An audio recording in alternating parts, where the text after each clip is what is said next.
All right. Now you guys go. Who's recording? Should I hit continue? Is that me doing something stupid or you guys? I don't know what you did, but I started recording and I. Okay, that's you. Okay, let me just hit continue. Okay, thank you. I mainly actually had the idea to record it because of my family in Germany. They cannot. It's like 3 a.m. over there or something. And I didn't really want to be an asshole and want to insist them being on the Zoom with us. So that's the reason I recorded. But then there was other people too. They said that it would be helpful for them, or they would like, to watch it later. So. Hallo nach Deutschland. Yeah.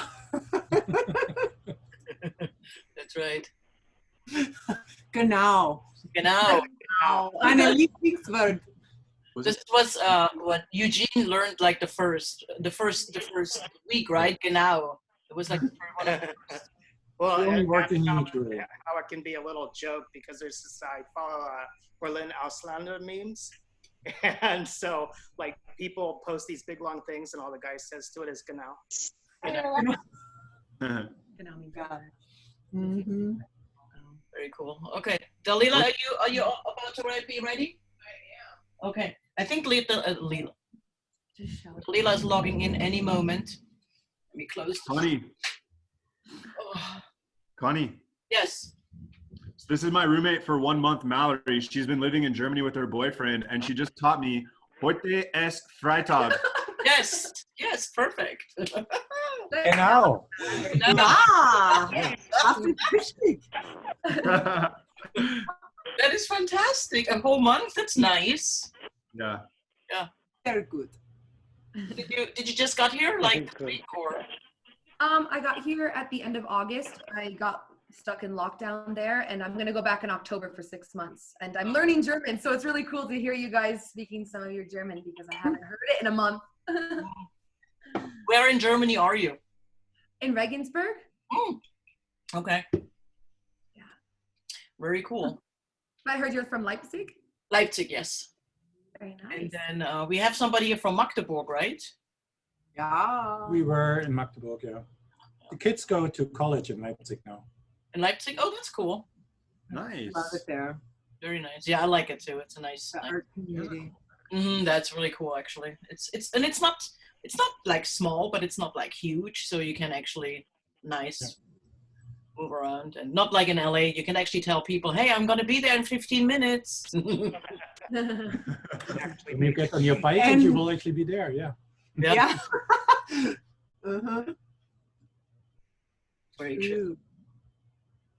Oh, it's ready. All right. She's about to come on, the Dalila. I have to.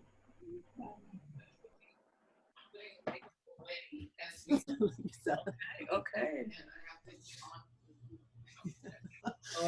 All right. So she's looking for the Zoom link now, which is. Do you want me to text it to you again?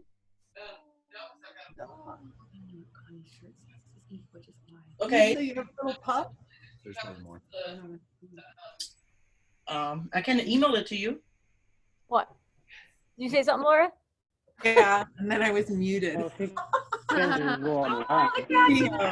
a little puppy? It's a puppy, not a cat, right? They're Haviland and Ashley's or Reed's dogs. This is Boss. Oh, hi. And this is Fanny. Oh, She's so mad. cute. She's in Oh a my diaper. gosh. That's her. Oh, The little ankle biter. Yep. The ankle bite. They're filming in the desert, so I've been here Oh, for wow. and I'm sorry I'm so tired. I'm recording an audiobook and I have to record in the middle of the night. So my sleep schedule is like nuts. And I'm like Yes. asleep. Sorry. I'm here. I swear. It's the end? Oh, sorry. Oh, we have cats now. Cats. Yeah. Look, they're even kneading our Okay, how are you guys doing all this crazy cool stuff? You do that. I'm feeling so. First, I'm all greeny and left behind. Very nerdy girl. So We're gonna figure it out. All right. How to do all that. Video settings. Okay, let's look at that. Everyone else is going to business. Dalila should come soon. Oh, look at her. Debbie, It says like I'm an alpha tier. Cool. Oh, look at you, you're in San Francisco now. Is that what it looks like? Since it's on fire. To have an image ready. There we go. What? Oh, why Gmail? That's cool. I like this one.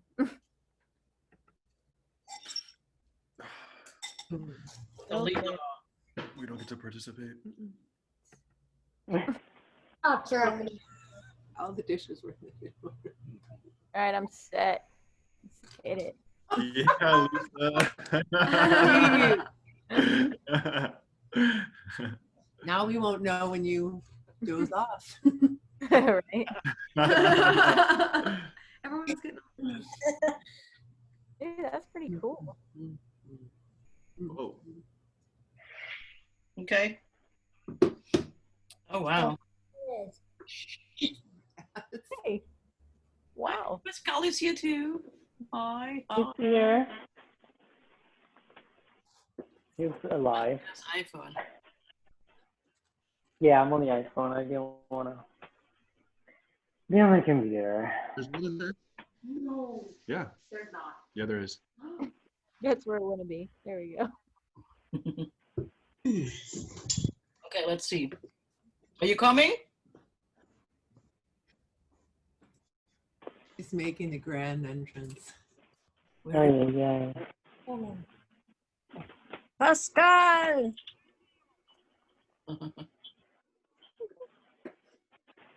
That's freaky. Alright, so No one is on the call from Germany right now, are they? 3 in the morning. No, I don't think so.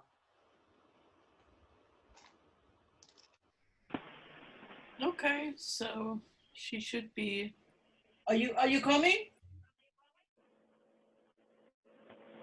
Close the door. She should be here now. Who comes? That we can. Why aren't you on the same computer? Bonnie, What happened? why aren't you on the same computer? Why am I on the computer? I'm in the computer. Well, no, I mean like Dalila can just come to your office. No, because we want to have that she has her own screen, and we don't because you get like stuff in city. You get like this feedback when you're in the same room. Oh, okay.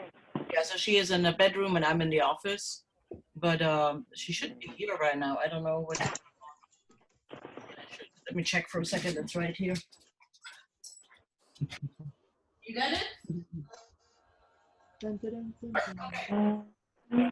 Hey. She said she's signing in right now, and.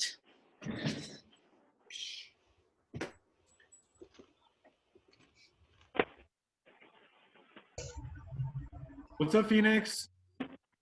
Woo! Hi. Oh, there's. Your dim on. All right, there we go. Just let me know I was being recorded. It's good to know. Thank you. Hi, Phoenix. Hi. They're like next door, each other, all of them. Hi,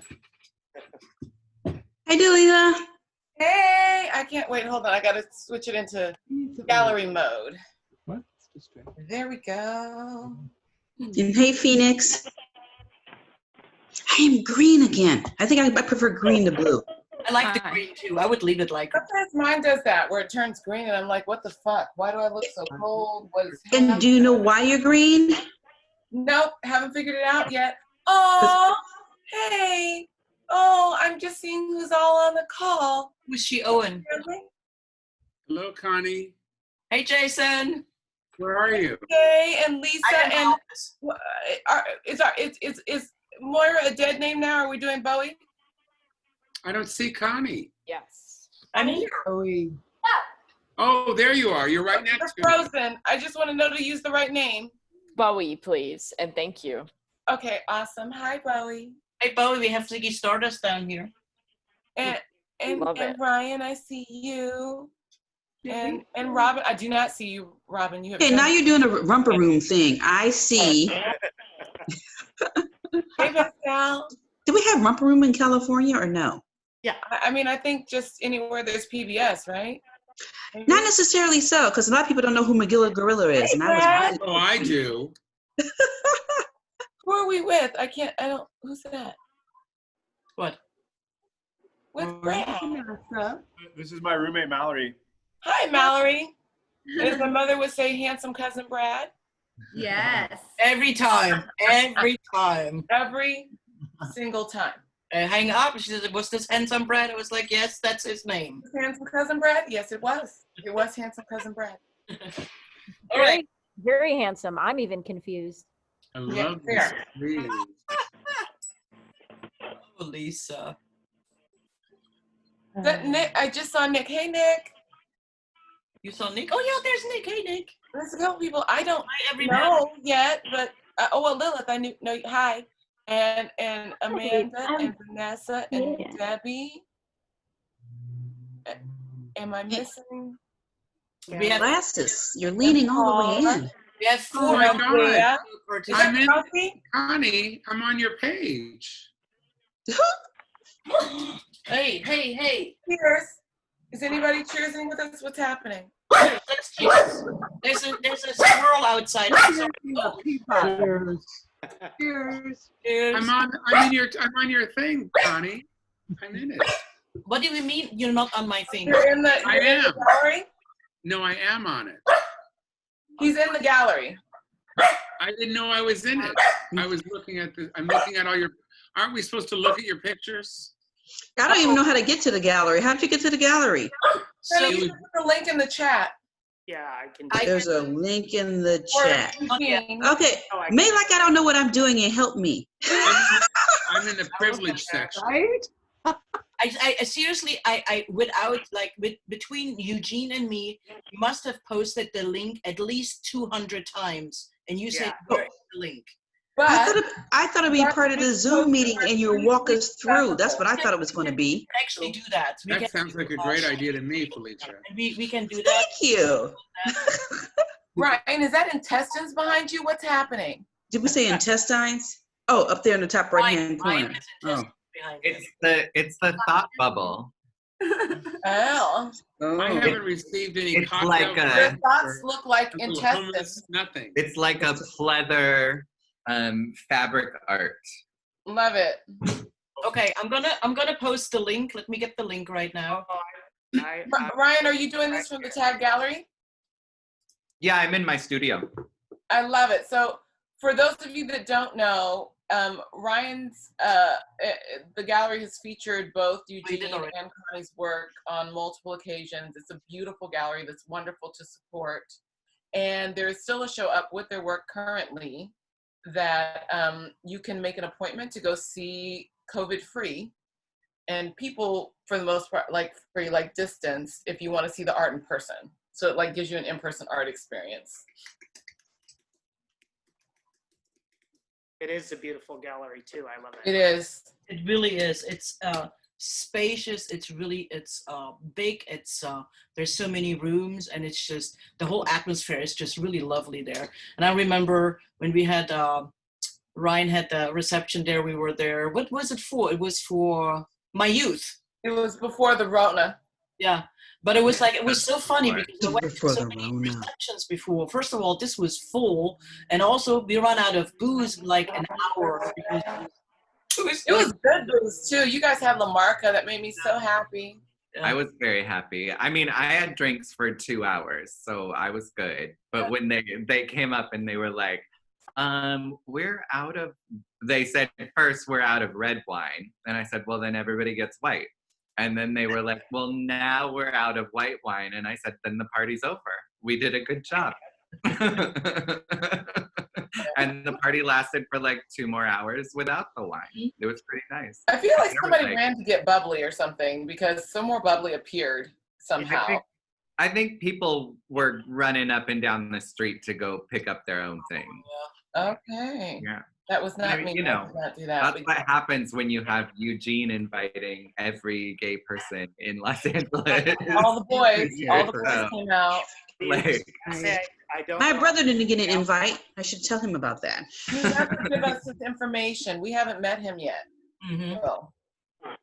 But I told you, Felicia, the other show, the Quarantine is still up till the end of September also in the gallery. And you can actually, with Ryan, you can make an appointment and just see the show. And what else they have other things going on too. There's something new you just did, I saw. Okay, is there music? Is that me? It could be if you go onto our site, it actually does have sound, so you probably want to mute it. Okay, there we go. I'm like, that's me. Let me just shut that down. I'm like, oh, that's me. Sorry. Well, thank you everybody for coming. Connie and I are happy to host everybody. And I'm going to do my, since this is being recorded and Connie's mom is going to hear this. Hopefully I don't mess it up too bad. But my little statement. Hallo Mama, ich dachte, ich werde mein Deutsch üben und danke sagen, dass Sie unsere Online-Veranstaltung gesehen haben. Ich hoffe, dich bald zu treffen. Liebe und Umarmungen und dich und Gabi. Aww. God bless you. That was so hard. That was so sweet. But you will understand it. It was Cabaret. Und ich liebe dich, Mama. Ich liebe dich. Ich liebe dich auch, Mama. No, I have to say it too. It seems like, you know. Mama. Mama und Gabi und Steffi und Philipp. And Gabi and Steffi and Philipp and Nienchen. Nienchen, das ist richtig. Richtig. Gott. I love it. All right. Okay. So we Eugene and me, how it started was pretty much we met in 2014 when I moved to Los Angeles, and you were still in Orange County, yeah, Costa Mesa. So he was commuting the whole time. Hold on, I'm gonna get some notes here. Oh, I love this one. We always wanted to, I mean, we can talk about this later too, but the idea was we always wanted to have creative people come together for a space which was really not just like a warehouse downtown. We actually wanted to rent, and then we wanted to have every kind of art there, you know, like dancing, like spoken word. We just want to have everything, and we just wanted to have it as many people as possible there and everything. And somehow we planned it and we tried it, and it actually, I think it didn't work out because we just didn't have any money, right, to start it. Yeah, we were looking into renting gallery spaces, but that turned out like the cost just to do that was pretty astronomical. So it's like, okay, we have to find another way to do it. Mm-hmm. But part of it too was when Connie and I did, I was the art director for Art Arts Fashion, and then we got our art in those galleries, but we also ran across a lot of other artists that maybe haven't made it into the art scene, but their art is amazing. And so we wanted to get those people in there too, the underrepresented ones, which there's quite a few of them. You guys, I want you guys to frame this a little bit. I'm jumping in here because yes, Connie shared with me actually when we first started dating, and then shared again later that this was like a big inspiration. A part of the thing about growing up behind the wall in East Germany was that a lot of the art and the freedom around the art had to be underground, and it had to be super secret, and it was a part of the revolution. It's like a part of the revolution we don't see as much because you see people bringing down the wall, you see people protesting, you see the images of the, you know, other things that happen, but you didn't see the parts that Connie, who was there being a part of it, got to see. And one of those things was artists connecting with each other as a way of, I think, perhaps, I mean, what it sounded like to me was finding like a lifeblood and creativity, but it was also kind of a fuck you to the Stasi. We're meeting. Part of the resistance also, you know, there was so much art created, yeah. Yeah. Can you share a little bit about, because I think a lot of people, I didn't, until I met you, I had no idea that this part of East Germany existed. Can you share a little bit of what those things were like? Because that's a part of what inspired you to even want to do this and reach out to Eugene with like your mutual heritage in these different parts of the world? Well, yeah, well, we were really young. I mean, we wanted to actually want to just have a good time, and I actually slipped into this art thing. I just went there because they had really, really good music, and so it was mostly in underground, like just buildings. There were nobody living there anymore, and you know, there were so many people living in buildings that were actually not officially, they were like not rented or whatever. So, and they were in pretty bad shape, but not all of them. So they did it mostly in like a huge old villa. And to actually get there, you need to know some cool people. If you don't know anybody, you never will know what happened. And I don't know how this happened, but I just happened to know somebody, and they said like, okay, but you have to do, it was almost like a scavenger hunt. So you have to go to this store first, you have to buy this, then you get this password, and you have to go there. It was like, you had to do several things because it was also not allowed. So it was really, you know, underground. And then finally you get the address for Saturday night, and you go there, and this whole house, there was like from the top to bottom, it was different. In every room was something different. In one room, some guy was chopping some wood up with an axe and just throwing at you when you got in there, you know. In other rooms, oh yeah, it was fun. It was really fun, you know. The basement always was the dancing, and then it was just beautiful. And I just remember we were just connected through that, and it was just, I mean, of course, there was the political aspect by it too, but it was just, I was 16 years old, man. It was so much fun going out, you know, on Saturday night to like 2 a.m. and just, you did like this thing what is not allowed to. And it's just beautiful. And this is actually where it came from, what I wanted to do. I wanted to recreate. When we were in LA already living, I was dating Dalila. She took me to an art show, a spontaneous one of a friend of hers, Sean Anthony, and he did something similar. He did it in a really big room, and he had actually live painting outside. People were painting just live out there, and everybody was drinking, and there was just stuff everywhere. There was jewelry. There was somebody was reading a poem. It was just really beautiful. And it was like, the only thing what is missing is like at midnight, they should have ordered a taco truck or something, you know? And I was like, Eugene, we need to do this. Midnight, the taco truck has to come, because we want to give people just tequila or whiskey, you know? If you want to drink something else, that's your problem, but we don't have it, you know? So, but we were thinking about it, you know, charge like $25 to get in, which is not cheap, but then you drink for free, you know? And you see art. Which is beautiful. Eugene, what is it that, like, for you, I know that you had Arts Heart Fashion, that you connected Connie, and you guys both started creating the gallery spaces because you curated that, correct? Like the gallery spaces there? Yes. So what is it that brought you, because I feel like both of you had separate moments of inspiration, but that had a similar desire for a certain experience that brought you guys together. Can you share a little bit about that for you?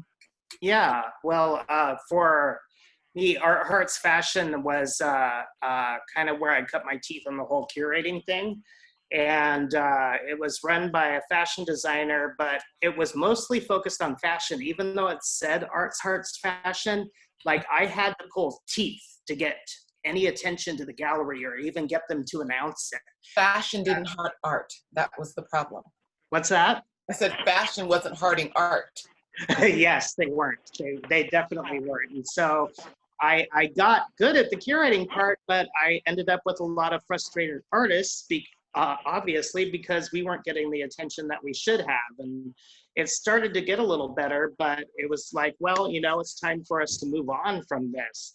But what I loved about it is we did come across a lot of artists and that are really, really talented, but you know what it is like in LA, trying to break in the art world here, you really can't do it. And it also made me sad having artists that have great talent, great pieces, but don't have any representation or don't know where to show.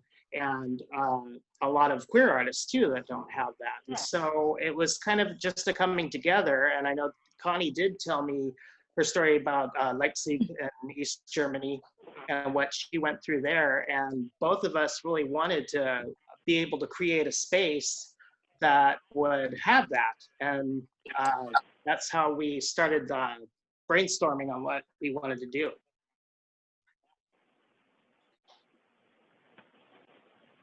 That's awesome. It sounded like you guys were really both drawn to creating a pathway for people, as well as creating like a space that you enjoyed being in that actually honored the art. Does that sound on point? Yeah, I think that's on point. And like, I've had people that have helped me along the way to lift myself up. And I think Connie was in agreement with me on this, is if you have other people help you up, then the right thing to do is help other people up too, along with you. Yeah, and the thing is too, like, you can enjoy things, but if you can't share the joy with somebody, and you know, it's just not fun. I'm sorry, it's just not, you know. So it's so much more fun when you see your friend, you know, getting all this attention too, and it's just good. It feels good. Absolutely. Well, we could use a little more bonding during these times too. Yeah. Edges of human connection. Do you guys have the gallery up? Like, I know that some people have walked through it on their own, but are you able to pull it up and share the screen so that you can take us through and kind of share why each of you chose the pieces that you did to share with in this inaugural thing? Ryan, if you have anything, because you've done all of this shenanigans before, which means you're better at this than I. If you have any ideas or things that I should have said. No, you've been rocking it. I've been like, this is great. I'm a special guest with no job to do. I love it. It's gonna look You great. got a job, sir. No, you're killing it. I love it. But yeah, no, I think it's really great to kind of walk through the gallery with everybody. It is really cool what you guys put together. Like, that's the first and foremost thing, is the technical aspect of it. Kudos to you. I know, you know, we looked at a bunch of things, and galleries all around have been looking at things, and most have not pulled it off in a way as successful as you have. So just, you know, the technical side is super impressive. You know, it actually looks good. You can actually move around the space.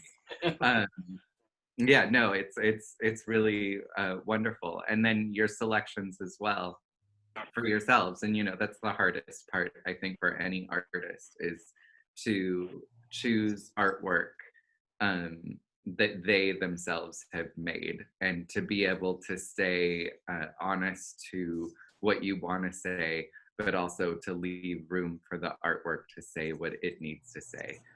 Because any of you who are artists, I'm sure you can agree that whether you start with a plan like me, or you don't start with a plan like a lot of other people, you end up editing and changing based on what the artwork tells you it wants to be, as opposed to what you wanted it to be.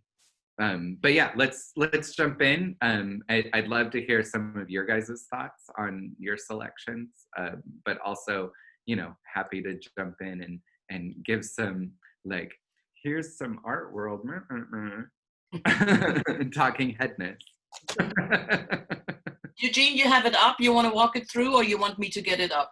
I can have it up in a second too.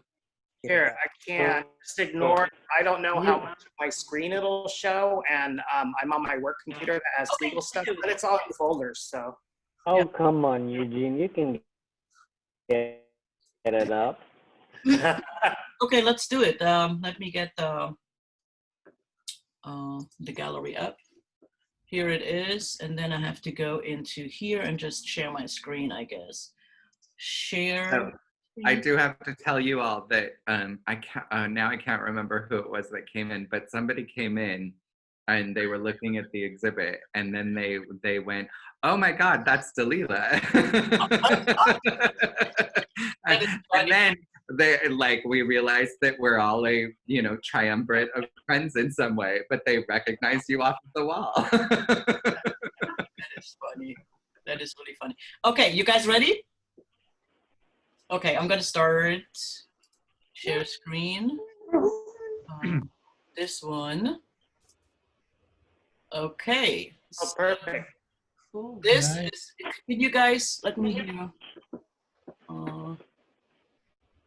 Okay. Okay, everybody can see it? Yeah. Yes. Yep. Okay, so I don't know, I'm gonna start the guided tour. It just actually walks you, it actually moves by itself. And then if you want, we can go back in or not. I don't know, what do you think is better? Let it walk by itself. It's smart. Then we can just throw in whatever we want to say, and people should ask. Like everybody here should ask questions about. Okay, so just go in by myself and just okay, enter exhibit. There we go. We are. Oh! I have to mute. And before we start, may I ask, is your art for sale or is just a viewing? No art's for sale. Hold on, I don't know. No, yeah, it's for sale. Well, you know what? We ain't talking to you. Stop it. Yeah, it's for sale. Hold on a second. I don't seem to can mute If this you want to music. buy something, where do we buy it? How do we buy it? Hold on. Dalila. Why Dalila? Reach out afterwards, Jay, and they can send out the price list for all the pieces that are available out of the show. Are you guys hearing this music too? No. No. You have to share sound too, baby. You have to choose to share sound. In the Hold on, tab, get this. Hold on. Okay, Technology, so I have to yay! mute this, which means I cannot hear you guys because this music is so loud. But you cannot hear the music. No, but you have to select share audio. Dalila, I cannot hear you. What? I think the music will be a distraction while you're talking about your artwork. Will it not? I'm just gonna do it. Connie, Just do it. If you go up to the tab. Hold on a second. Okay, but I'm loving the hair. What did you say? The 70s Diana Ross mahogany. Let's go ahead and do it. I remember this shoot. More alcohol for this. I love that shot of you on the left. No, that's one of my favorite Dalila pictures. I'm loving that Foxy Brown look. Right? I'm thinking mahogany. But Foxy Brown is much better. Where did you guys shoot this? I'll sing. We don't need the music. Do you All know? right, we figured it out. What I'm gonna do is I'm gonna come with my phone. Working out. I'm telling you, technology, and then I can mute this here. Beautiful IT genius is working it out. And now I can mute here. Hey, Oh, Dalila. it drove me nuts. I don't know who's talking to me. Hold on. Lisa is. Hey. Was this in Koreatown on that rooftop? Yeah. Okay, yeah. Thank you. But it was a different day. We shot that. That was one of the first things that me and Connie actually shot together. You guys shot the coat one separate from the wing one. That Sandra, who I don't think is here, but Sandra, who's a dear friend of ours, is a vintage clothing person, and she has amazing pieces, and she outfitted me with that coat. And she's actually, if anybody was here at the beginning of the call where Lisa was talking about that she's house sitting for friends of ours that are shooting a movie, she's outfitted me and the. Just let me. I have to come into you. Okay, come in to talk about. Okay, she's coming. She's gonna let us guide through, and Connie's gonna be in here with me for a minute because this is just too loud. Tech is doing weird things, so you have to lean in though because I can't see you. No, I know, but somehow I cannot do it. Hi, I cannot do it on the computer. I You have cannot to start the guided. They want the guided now? That's what they were doing. Okay, I can. Hold on. Am I crazy? No, I thought it was not. Green thing. Well, and if you can't tell, this is our first one that we're doing. So thank you for working through it with us. Yes, God bless you all. Thank you. Of course.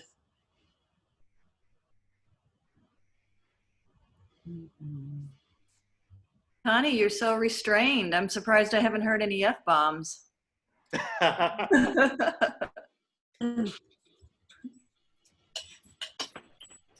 Well, I guess it's being recorded, so maybe she. Dalila, are you free to come over and just put the wings on if we can't afford to get a piece of art hung in our home? You got just Cornelia. Hell yeah. Hey, Lisa. It's Jason. Hi. Hey, Jason. So wait, y'all are supposed to be talking about the pieces as they go, yeah? Well, it's too fast, but Who's that? Who's that that's guy? Eugene. That's Pascal. Pascal. I thought so. Yes. Eugene is coming later. I'm upset that I'm not in any of these pictures. I mean, we can. But this is a different way. Interesting. I can actually. I made screenshots and I can put them up. Is it But because I I'm don't know. old? I think Eugene has it too. Let me talk to him about this. This is so much easier. This is. Oh, I love that. Oh, that's awesome. Baby, can't you hear?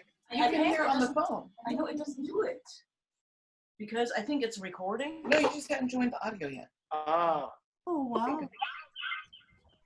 Well, then if you want, Connie, if it's because That's it's my wife. recording- I did text. Baby, just start it over.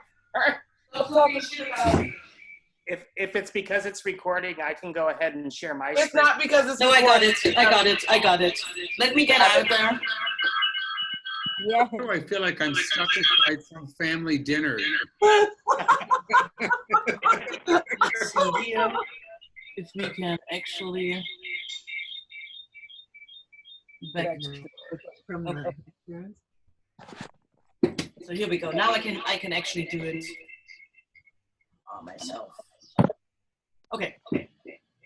So this was, I think you talked about it already, right? The shoot on the. Yeah, babe, you gotta mute one of them. Maybe mute the one on the computer. I thought I They're muted. both on. I am muted on the computer. This is like the first day of school for us teachers. We're Right? the hell of I'll just sing the theme to Mahogany. Okay. There you go. The it's not muted, babe. One of them has to be muted. Do you know where you're going Going to? to, It do is you know muted. the things that life Okay, has so shown better? for you? We're not doing Streisand today. Where are Am I you going? It's Diana Ross. to? And The getting after deep party in Do right. you know? Not right Now, now. see, I'm going to find that damn movie and watch it. Is it Snap. better? Can you hear me? Yeah, I can hear you. Is it better now? No, are you the at the echo same still, babe. house? Because you can go You and need help. to mute your. I muted myself. Computer. Delilah, Huh? are y'all in the same house? Yes. Well, why don't you take 5 steps and go help her? Ooh, Okay, you I might have be another nuts. You idea. see the way her head tilted to the side and the way her ears? He knows exactly what that look means. So Connie, you need to mute the microphone in one of your Zooms.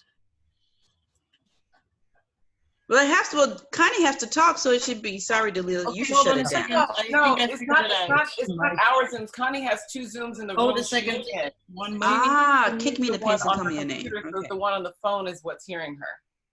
Hold on a second. I think. Is she zoom in the room? Zoom in the pom pom. Yeah, exactly. So shake your rump. Okay, stop. Exactly. I'm drinking and I need food. Don't do that. It will go too far. We'll walk in your kitchen. So you know what? I just poured the last of my tequila and started to go for it. Uh-oh. It's a bourbon-based tequila. Whoa, what? That sounds wrong. What happened?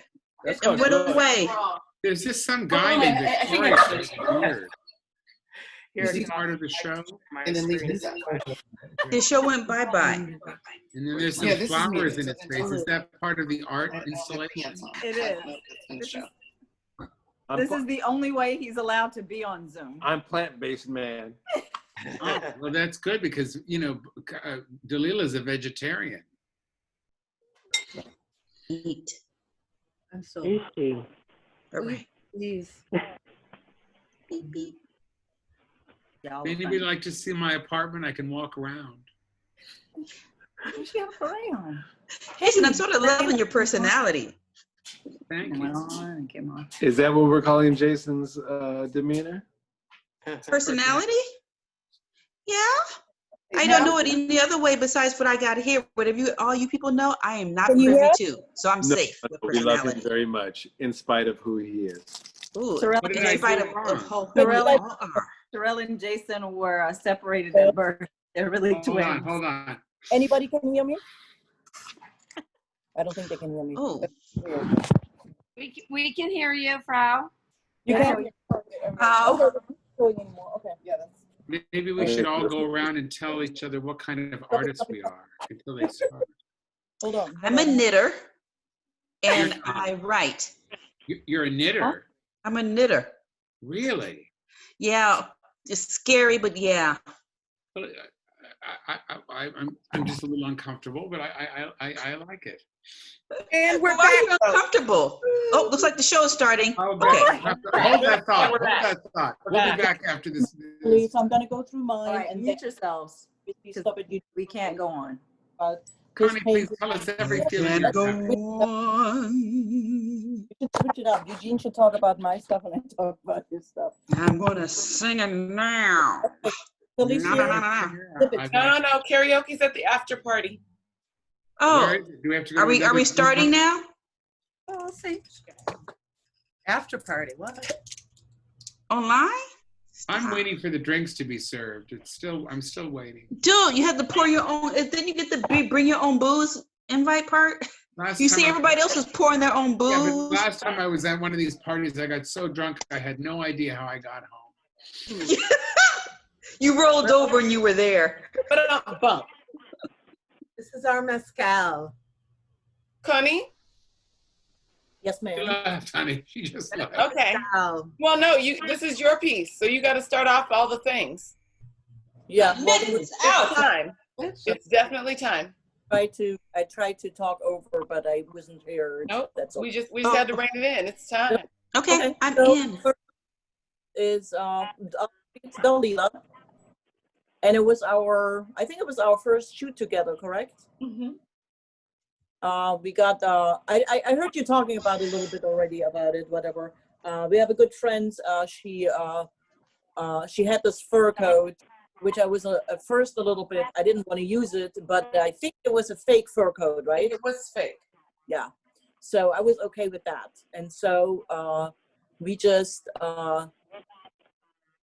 shot things on the roof. It was just fun. It was just fun. It was just her and me, and it was just good. She was trying to get me naked on that roof for a while. There's photos that are not in this shoot. I'm naked on the roof with the wings. But this was the beginning of trying to get me naked on the roof. It was while we were dating. You know, she just worked up to naked. I love you guys so much. That's all I have to say. There's nothing else.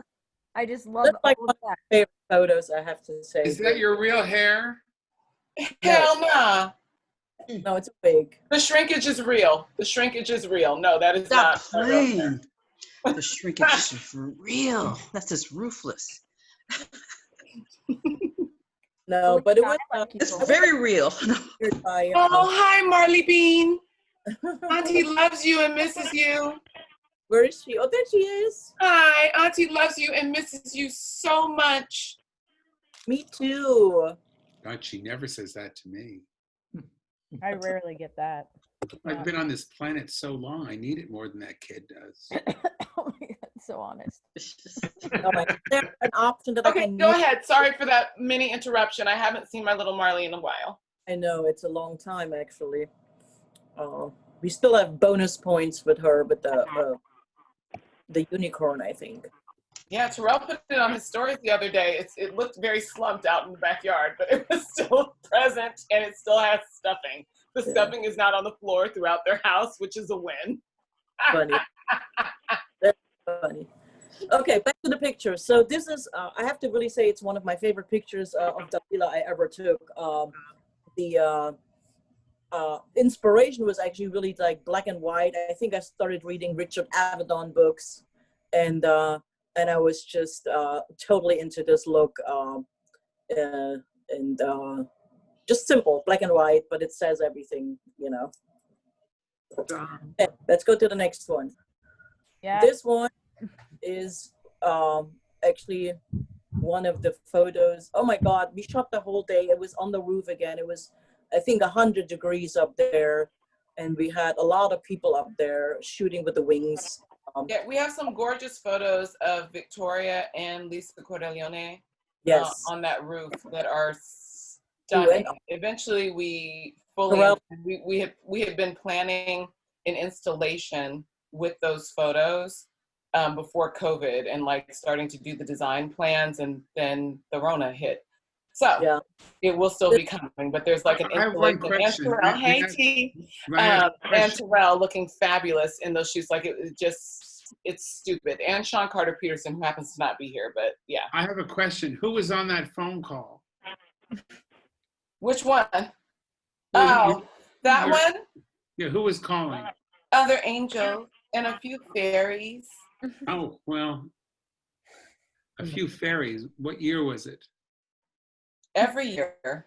Oh, Fairies are timeless, Those, sir. those wings were amazing, actually. They were so big. I remember I had to stand on an apple box because I couldn't, they touched the ground. I Well, was too short to right, wear. right. Are But they remember, I wanted to have a shoot with wings, and I couldn't find them. Seriously, I looked months at eBay. I looked everywhere, costume stores, and then was Eugene, I think, right? Eugene, you told me about Uwe.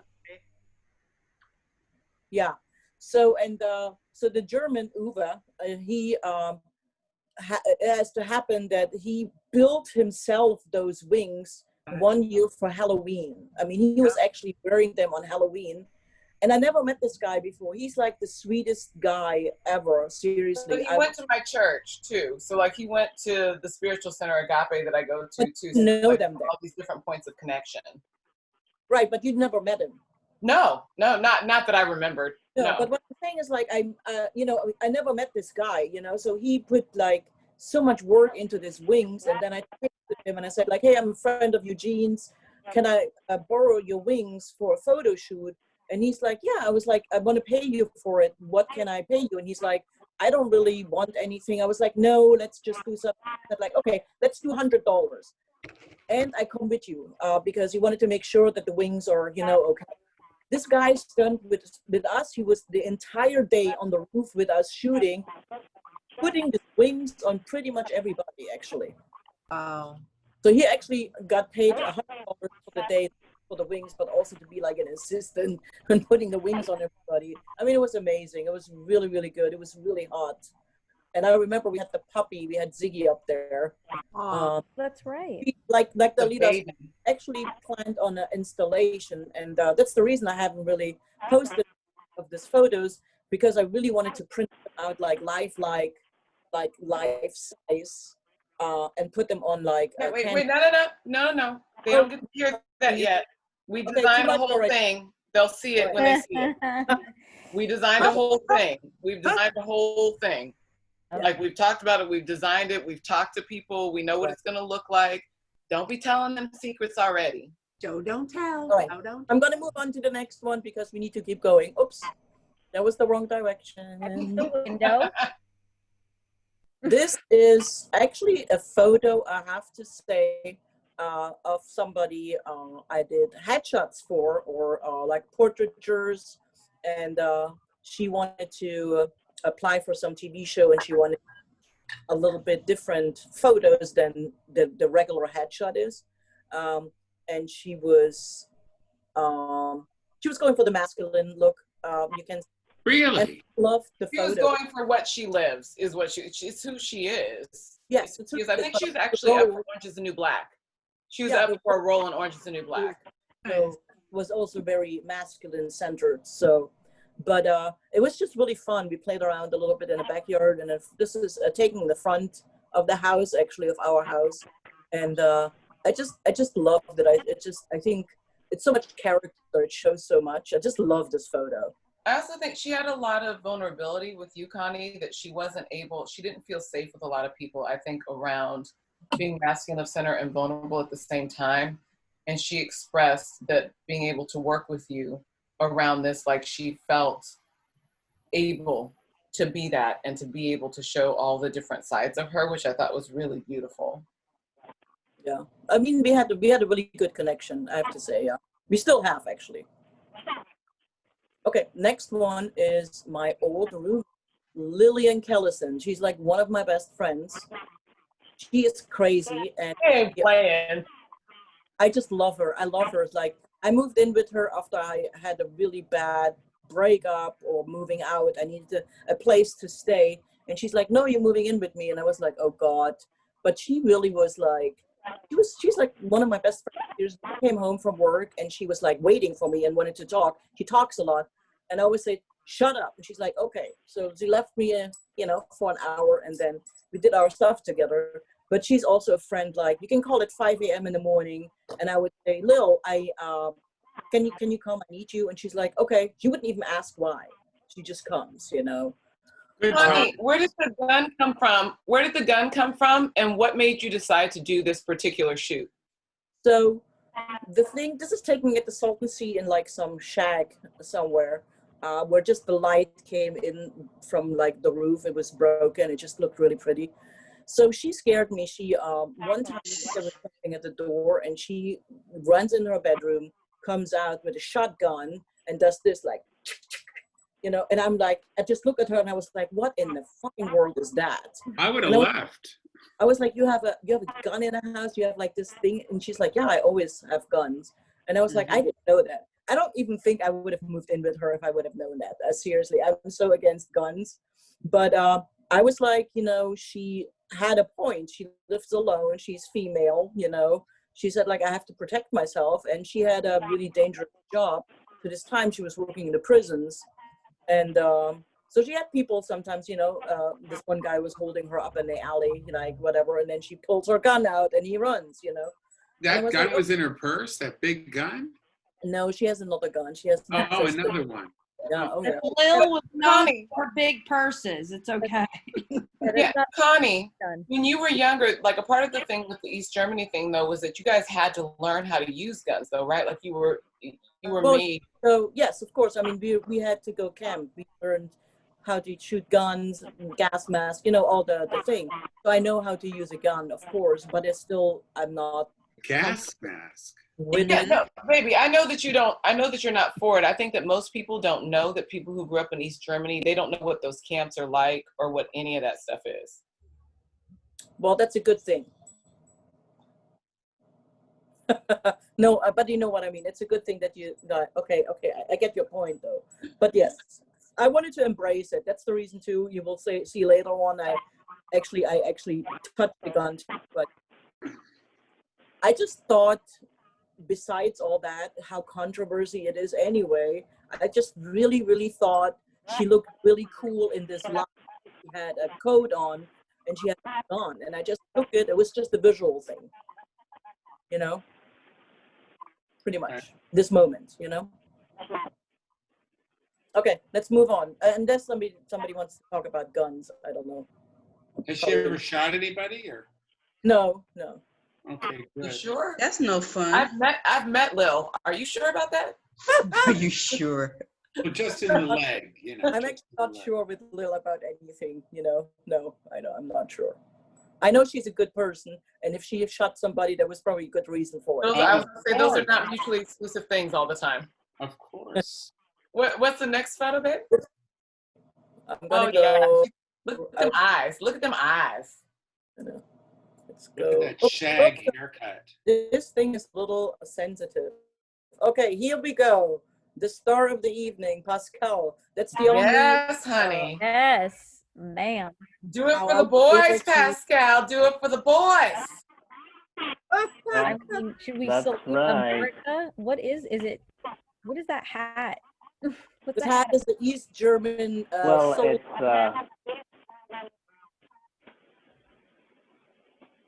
with yeah. Eddie? So go for it. Pascal, if you This is about you. it, but Pascal just Yeah, came and this said, is- Well, like, give me the pants and call me pecan brownie. It's just clicking in. Okay. Very well done, sir. Or Connie and sir. Oh, Connie. during the day he needed some new photos because I don't know, but I think you started your first short film and you needed some kind of headshots or something. And because For my bike. And then yeah. Connie had him get naked on top of the table. it's not really naked, and Well, also no. She was smoother than that. She actually Great said, headshot. well, why don't we have a glass of wine? what we did And then with we had a few glasses of wine, and then I think I got naked on the table just because I said that's just what I do. get on the table, And he got naked on his own. Yeah. So you got him on the table, Well, and then he yeah. got naked on his own. He got naked with Connie. all the time. Well, you I know. want to come over and get on the table. That sounds like fun. Yeah, but I'm keeping my You clothes can on. do This it. is I'm not sorry, wait. flirty. I couldn't hear you, No, Pascal. you What did you cannot. say? I said, no, you cannot. It's just like it starts like that with Connie. She gets you into the mood, and then she's like, "Why don't we have a glass of wine?" And then next thing you know, you're naked on the table, and you just listen to it. Or the roof, or the table. And then Or there's the roof, or Lisa, you were naked on a couch. I was naked on a couch. I was topless on the couch in the garage, just people walking by. I love. I'm proud of you, Lisa. Yeah, well, I like to get naked. So does Pascal. Hello. We did some cool photos. Lisa. Oh God. Okay, you ready to go? All right, I'm going to move on to the next. This is Leela again. And I love this shot. Yeah, me too. It's like, I call it the selfie. So I said, like, I gave her the camera and I said, like, just act like you want to take a selfie, but you cannot take a selfie because actually a camera where you can actually take a photo. And so she's frustrated about it. So, and in the background, I mean, you see like the palm trees and all the stuff on the roof again. It was the same night when we shot the black and white, the first one. Wasn't this in The Advocate, this picture? Yeah. Yes. Yes. This was chose for my Entertainer of the Year. Yeah. Thank you. I didn't know that was the story behind it, that it was frustration over not being able to take a selfie. You know what's interesting? Because Connie, you just told that story, but I think for me, it was like, but like as an actor, I'm contextualizing it for myself emotionally.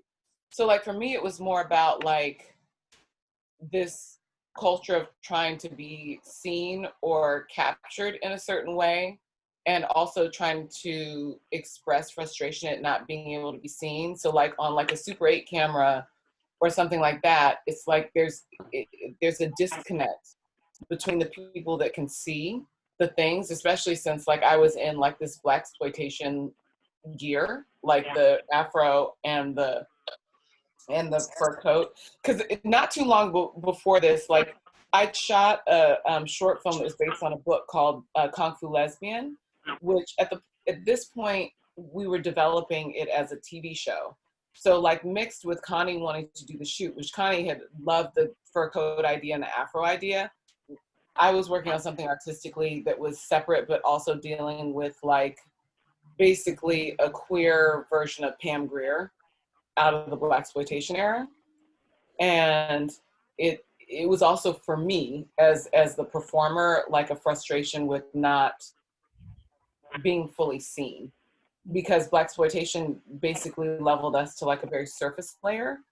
And the project was dealing with like the deeper layers of telling it in like a kind of like, oh my God, TV, Shonda Rhimes scandal kind of way, but mixed crossed with blaxploitation kind of stuff. So you're like seeing these journeys, these epic journeys with this woman. But it was interesting because our things kind of aligned, like her visual aligned with an underlying thing that I was processing. So we were able to get something emotionally really authentic. Yeah, because it really doesn't matter. Normally what I do is like, I try to start people. If I, you actually take out of it or what you think about it, it really doesn't matter if we get what I what I want from the photos, Okay, moving on to the next one. Is this okay? Mm-hmm. All right, oops, I'm always doing this way. So there we go. You might not recognize him, but this is Mr. Eugene. Yes. And this is Frederick, his partner. That's Salt and Sea too, like where you took the photos of Lil? That's the Salt and Sea also, yes. We actually went together there, and I cannot even tell you how freaking hot it was. God bless you for all those layers, y'all. With the makeup and everything, seriously, they had to reapply. They were sweating. It was so hot. We were sweating buckets, and I'm surprised the pictures came out as amazing as they did, because we were like drenched. Yeah. What was the idea behind the thing? I know that Connie, you wanted the images, but Eugene, I know that you and Frederick did the production design and the makeup design. What were your ideas behind that, bringing that to Connie's vision with the Salt and Sea and kind of like that desolate, I don't know if people know the story of the Salton Sea, but there's like, they thought it was going to be like basically a California version of the French Riviera. And so people bought a lot of land there, and like Fred Astaire and all these fancy people. And then now it's all dead and all of it drained and it turned to shit and it smells like dead fish and there's nobody living there. It's like it's basically the decaying idea of an American investment to meet something that have envisioned other places and seeing how it decays, but now nobody ever sees it. So like, when I look at it, I see like these images of like death kind of having fun, but I would love to hear what your ideas were about it when you imagined the clothing and the makeup and all that. Well, we had actually brought a few different costumes, and we had just gotten back from New Orleans. So it was one of those things that actually we had a few jackets and a few other things, but it was all from our trip in New Orleans. So it actually fit into the scene pretty well. Mm-hmm. And Frederick had brought his makeup kit, and we just came up for the idea to do that, but it fits really well with the background scenery there with it. Mm-hmm. How do you make it bigger? Make it bigger? I'd like to see it more, yeah. I have that same suit in blue. I love it. It's great. I don't know where I can go. Hold on. That's not making it bigger. Wrong way. Yeah, there's also in the chat, there's a link that if you want to go to it so that you can zoom in on any of the parts, you can do that too. But you can see where Connie and Eugene are leading you through the Zoom share. But if there's a piece that you want to see closer up, if you open the link that's in the group chat, you can move through the gallery yourself and then go in close on any piece. Yeah, I think I'm the closest in right now. The thing is too with Eugene and Frederick, first of all, I knew they would play along with me, you know, whatever we gonna do. Because honestly, we got there and we were already exhausted because it was so, and it was just me. I had nobody helping me with the sun, you know, like a shade or whatever. So this, what you see right now, is actually towards sunset already, because we had to wait and then shoot really fast because it was just too sunny, you know, and I had nobody who could, you know, shade for me, whatever. There's other great photos, but it was just, I mean, it was so hot, but we just played along, you know. There was hay over there, we played in the hay, and it's just pretty much like, if you think about it, you just go somewhere and you play like a child, because like a few hours there and they just do it, you know. Mm-hmm. Yeah, it was fun. It was really, really fun. Okay, let me go to the next one because we're gonna get here too long. This photo, I just love this photo.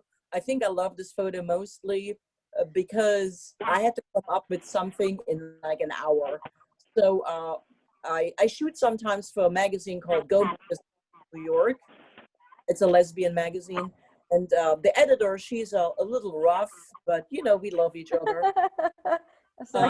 She's a little rough. You know, she calls me like at 3 p.m. and she said, like, I need you to shoot this woman and I need it by night. And I was like, excuse me, I'm working. And she's like, well, just do it like later tonight. I was like, what? She's like, yeah, she's just for one night in LA and you have to do it. And I was like, you know what? She has to come to my house if we want to do it. So she came, so she won, like, obviously you can see all the tattoos. She won a contest and they wanted to feature her in the magazine. And so I didn't know what to do with her. So I put her actually in, this is my kitchen. I put her in our kitchen on our table. I hung up the fridge in the back. I put like a backdrop there. And I just did that and just one light. And this is what we did. Wow. Nice. Yeah, it's a beautiful shot. Obviously, you shouldn't have said no. Yeah. She's a fun musician, though. I'm glad that we met her. She's a musician, and she had just gotten engaged at the time, and it was both her and her partner. I'm grateful that we met them. But that tattoo, when she also gets boundaries. over, it's going to be a mess. Sound like my father. The color. I'm probably as old as your father. He's probably older than you. He's old. The color, the light is gorgeous in that photo. Yeah, It's brilliant. Brilliant. I like the contrast of blues throughout the whole thing. Yeah, It's blue to me. Yeah. Mm-mm. Yeah. Well, I got visual color issues. You know that. Leave me alone. No, I don't see colors really well. Oh. No, it's I just love this photo too. I mean, it's just like one of my favorites of her too. Okay, sorry. Ooh, ooh, ooh, ooh, ooh. Let's go here. Now that look at Oh my goodness, that's Nietzsche. Come on. that's my great niece. Oh my God. I think this is like probably taken 5 years ago or something like this. But she always, we don't see each other very often. She lives in South Africa. I live in America. Going to South Africa takes me like a week and a half to get there, something like this. But this was actually in Germany. So we met in Germany again. And we just play around. We just love each other so much. Just do this. And she makes like all these faces to me and I have to photograph it. And that's all. She's such a badass, fierce human. She's one of my favorite little humans. She is magic and quippy and like literally everything you see in this photo, like those eyes and that fierceness and the like kind of like energetic to the world, like is the essence of this little being, but like also filled with so much love. It's a part of the reason why like this photo captures such the essence of this little human. And it's such the essence of her that it's still her, even though it's 5 years later. If you meet her, you will feel this person in her if you're paying any attention. And you know what she's you can see this too in this picture, and I have to all the time. She's such a diplomat too with her mother, you know? Like her mother says like, no, I don't want you to do this. And she's like, okay, I'm not gonna do it. And then she goes around and she has like this little thing where she does like something a little different, but still doing it, but not exactly. So her mother cannot actually, she doesn't get really in trouble for it because she's not really doing exactly that.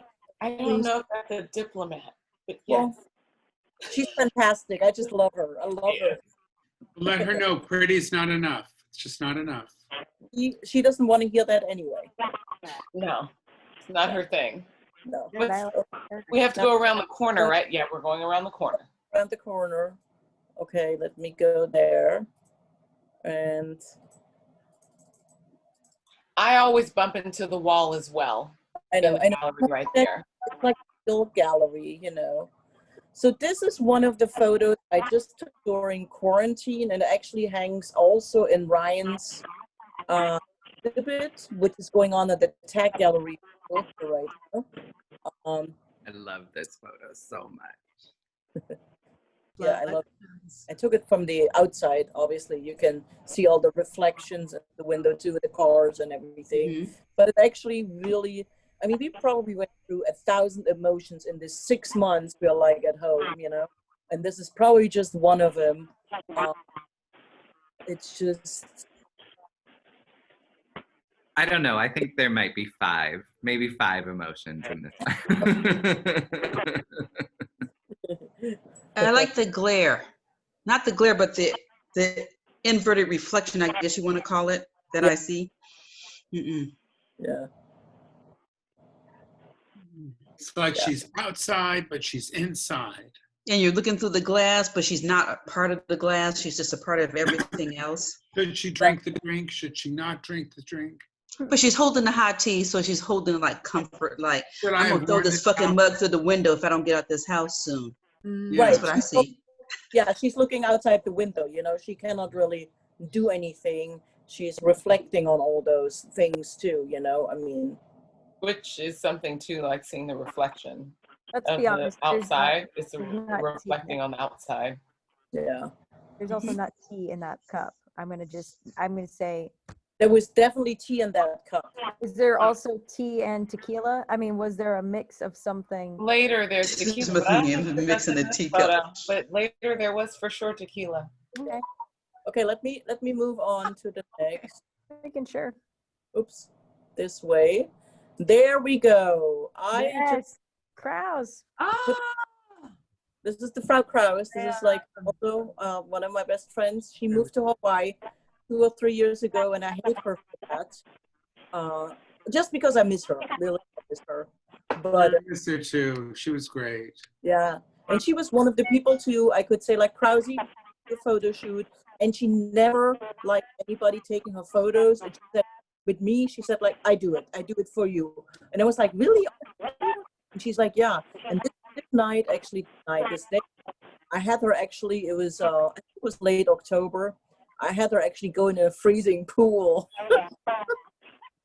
So all of these are a tease for photos you haven't seen yet. They will come in later gallery things. These are all little snippets. They're like little nibbles out of different shoots where you get to see just parts and you get to see other parts if you keep following the journey. Yeah. So Frau Kraus. Okay, next one. So this is my last one. Whoops. That's my last one. So this is actually taking a self-portrait at the Salton Sea the same night. The same day I did my roommate Lillian with the shotgun, and there I actually the first time I actually touched the shotgun, and yeah, that was it. I mean, I don't think I ever touched it afterwards again. It felt cool though, I have to say. It's a great photo. Cool. Yeah, it looks hot. It's a hot photo, babe. It's like you're ready for video. Yeah, it was.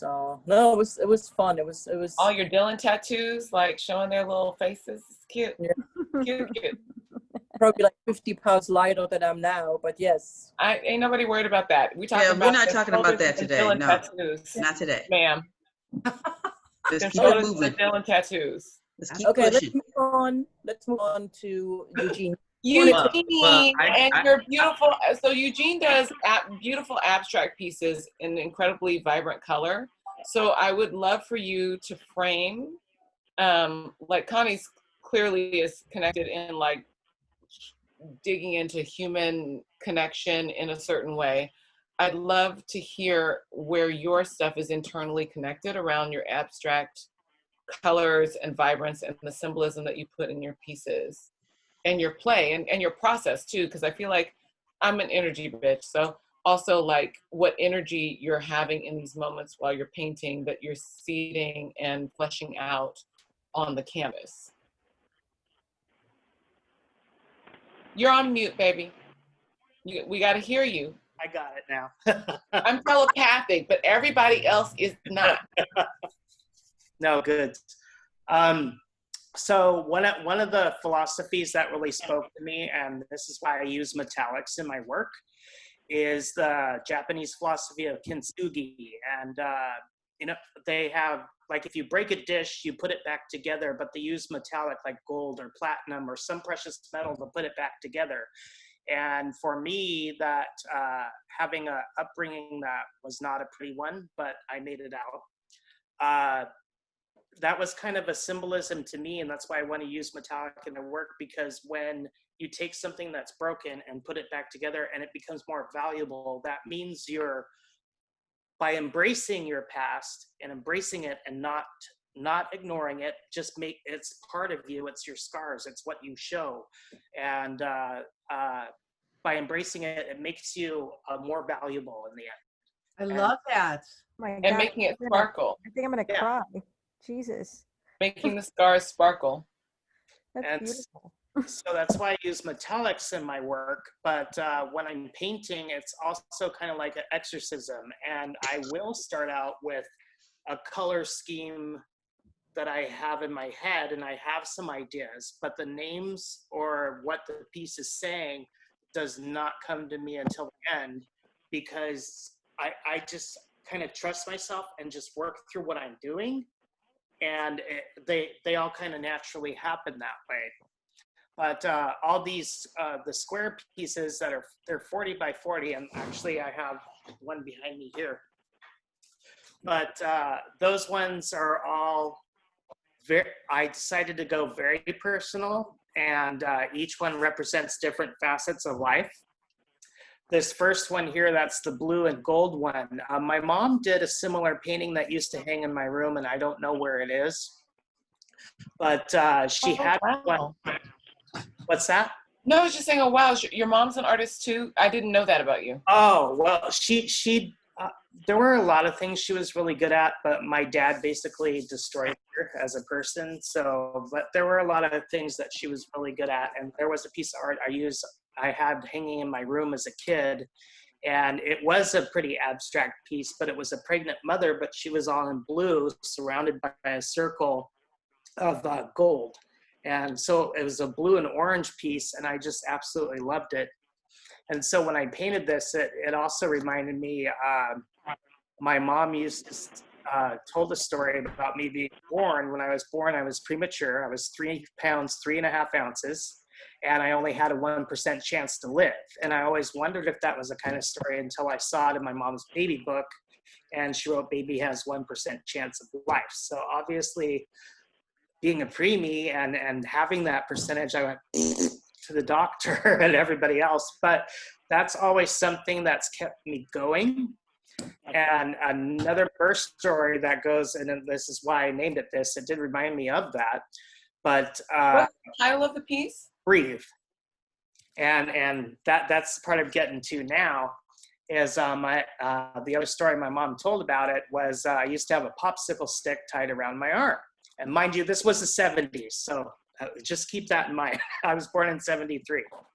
So I had a popsicle stick tied around my arm, and then my mom asked what it was for. And the nurse, she didn't know she was joking at first, but the nurse said it's so he doesn't fall out of the hole of the incubator, and she freaked out. And then the nurse said, actually, no, that's not why. Sometimes he forgets to breathe, and you just tug it, and he starts breathing again. And what's weird is to this day, if I'm focusing too much on something, I'll catch myself and I'm not breathing, or if I'm a little bit stressed, I'll stop breathing, and I have to remind myself too. So that's why I named that particular piece Breathe. It sounds like a multi-generational resurrection story. It's really interesting. I love you, Delilah. I mean, just like, wow, really. I love it. What is that? Multi-generational, okay. It's just not the same. I wish I could be so literal like that. It's like rising from the ashes over and over. And it's like you're resurrecting your mother and earnings and resurrecting yourself. It's, yeah. Well, that's a lot of what I've had to do because I mean, you know, some of my stuff, a few people do, but like coming from where I came from to now is a resurrection in itself too. And I really think the whole piece captures it. What you said about the value that you hold by putting yourself back together and it being the visual of this metallic color in it. Because I love abstract art and I'm always so drawn to color. And gold I'm never drawn to, but how you described the idea of holding more value after putting yourself back together is something that I can identify with. It makes me look at the painting in a whole other way, really. Thank you. It's pretty cool to hear. We can move on to the next one. Have we lost the Connie? No, she's here. Oh. So Connie has to do the moving, right? No, she got me a refill. Sorry, y'all. Page turn. The truth. That's what happened. She went down to get me some more champagne. You might need to yell at her because she might be the page turner. Can you not turn the page, Eugene? This is the thing. She's talked to Eugene about this stuff before. I haven't. So I felt like an asshole if I went down to go get it because I wanted to hear what he was saying. She heard it. So she can go get the bubbles. No, that's good. You're moving it to the next painting? Okay. Yeah. There we go. Ooh, fire. That's so pretty. Berries too. Paintings on fire. Go ahead. Well, this one, when I was painting it, I actually painted over it twice because it didn't feel right. But I'm sure you can probably see here too, like there are some parts of where I painted prior that I let show through. And so this is probably about 3 different entire paintings that I've painted on top of each other. And then when I got to this point, I was really happy with it, but it has a really vibrant and maybe a little bit of violence underneath, but a lot of passion and a lot of feeling in it. And I named this one Inverse Prophecy because I always felt like people like to tell you what you should do, or people say you're damned to this, or this is going to be your destiny for this one thing. I never liked to be told what to do. I love people that told me you can't do something. That was my battle cry. Or not really battle cry, but that would be the one thing that'd get me to show you otherwise. Okay. And I name this Inverse Prophecy because it's the, no, I can do this and I'm going to prove your prophecy wrong. Well done. Always stick it to them. Mm-hmm. So interesting. Like looking at it, I see like you said anger, but I don't like. I see like a heart. Yeah, I was just and saying, wings, heart. Yeah. and like a phoenix. Well, I mean, my kids and are I see phoenix, heart but and also, like, vertebrae. I literally I see like vertebrae backbone. a being rising. Yeah. Well, what happens in a lot of my paintings too, and maybe you can find some, I can already see it in this one, but I have a lot of faces that show up in them too, and it's never intentional, but they always do. You have some playmates on the other side. Very good. Okay. Next one, Eugene? Yes.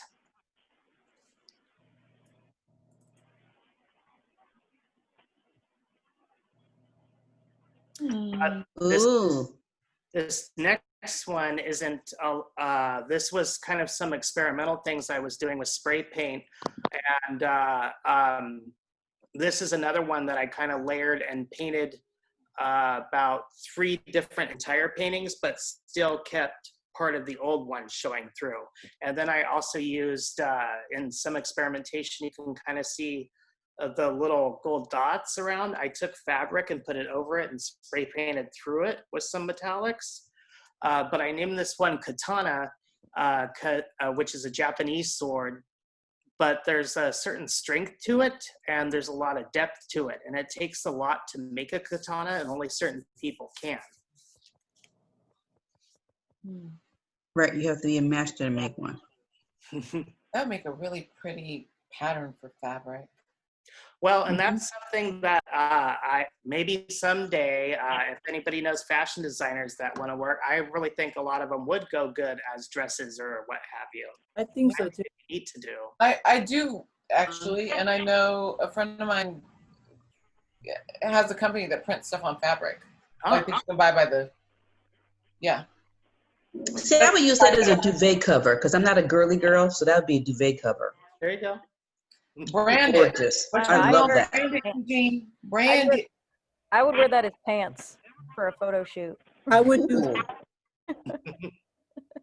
I'd sleep under it because I'm always chaos, and I think that's a little common for me. It's like birds flying me. I literally, when it first came out, I did like this. I went, like it made me do that deep breath. When I saw the energy of it. Yeah, I still see vertebrae though. Like I get these little things that reminds me of like your back vertebrae, how the bones line up. Like if it were turned like this, but you know it could be vertebrae. So you got me like I'm gonna spill my water. Sunshine and actually the white looked like birds like flying through, but then that's what I saw as birds. It looks like they're flying through like some kind of like destruction, smoke, something, and I see a hand in that upper left, like reaching. Right, the hand, yeah. You're in the valley in LA, aren't you? You're in those red skies. Me? You're in those red skies, Laura. Well, we're in Hollywood, but yeah, we're seeing red skies with your beret. You look awfully cute with your red lips and your red beret. Love you. We try. All right. All right, we could go to the next 2. Okay. It's 2, not 1. Oh. Yeah, 2. It's a duo photo, a duo print. Together. Oh, they are. Ooh. Oh, so pretty. Oh. With these. Too far. Too far. Don't move too far. Here we go. No, it's one more. You're missing one more. Bring it back. No, it's 2. We can see it. Just give it a minute to catch up. Oh, I gotta move my people talking. Hold on. Gotta figure out how to move the people talking screen. No, you guys go ahead. I'll figure it out. Okay. I need an apple. This PC So is Eugene, fucking me up. interesting, Eugene. Please share about this because you put boundary lines on it that you don't usually put on your work. It's new. Well, That's these new. 2, 2020. what I did was I'd been working with some people and got told that, you know, maybe I should be more literal with the taking myself apart and putting myself back together. There was an experimental piece, the blue and red and white one is actually, I did one that looks just about like that before, but it was just a painting, and I really liked how the geometrics work. I tried a couple other ones and they didn't work. But for what I did for these two was I went through and a lot of canvases that I didn't use, I cut up my old paintings. And so half of both of these are actually pieces that I took, I measured, I cut them up, I put them on the canvas, and there's only a few parts that are painted, but you have to get really, really close to the painting to see the canvas I painted on, or if it's canvas that's been applied to it. Okay. If you turn the landscape green to green, does it match up? Actually, no, it doesn't. It even looks like some of them, like one of them's primary colors, and the other one is mixes with white, which I think is interesting. Yeah. Kind of like a more warm, and then one that has a few warm elements, but the rest of it's cool. Yeah.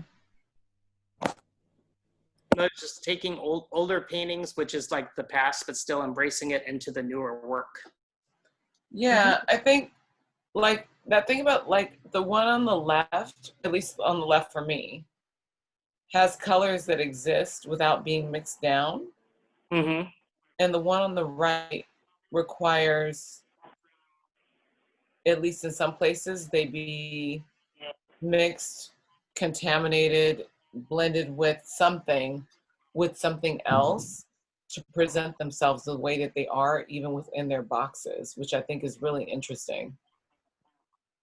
Yeah, and the thought I had behind with the geometrics too, and the abstract was, and I don't know if this will make sense, but it made sense in my head, is when you can try and contain things within the lines, but even if you try to do that, it still goes beyond it.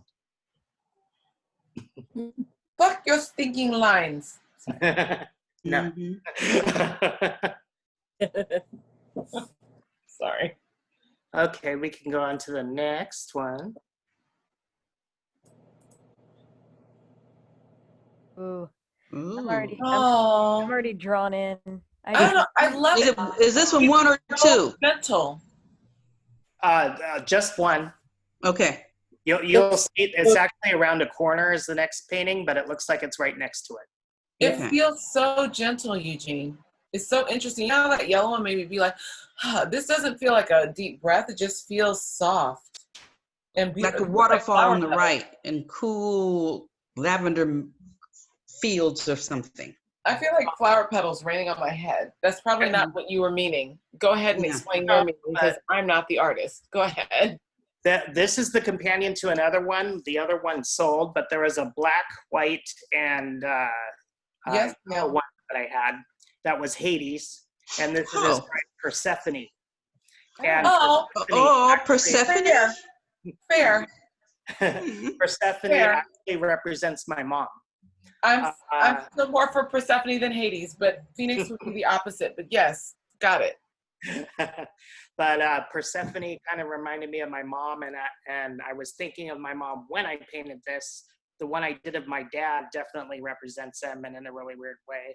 And then with my mom, I painted this one because even going into the myth of Persephone, she started off as a goddess of the spring. So there's kindness, there's softness, and then she ended up being the queen of the underworld, and the goddess of spring.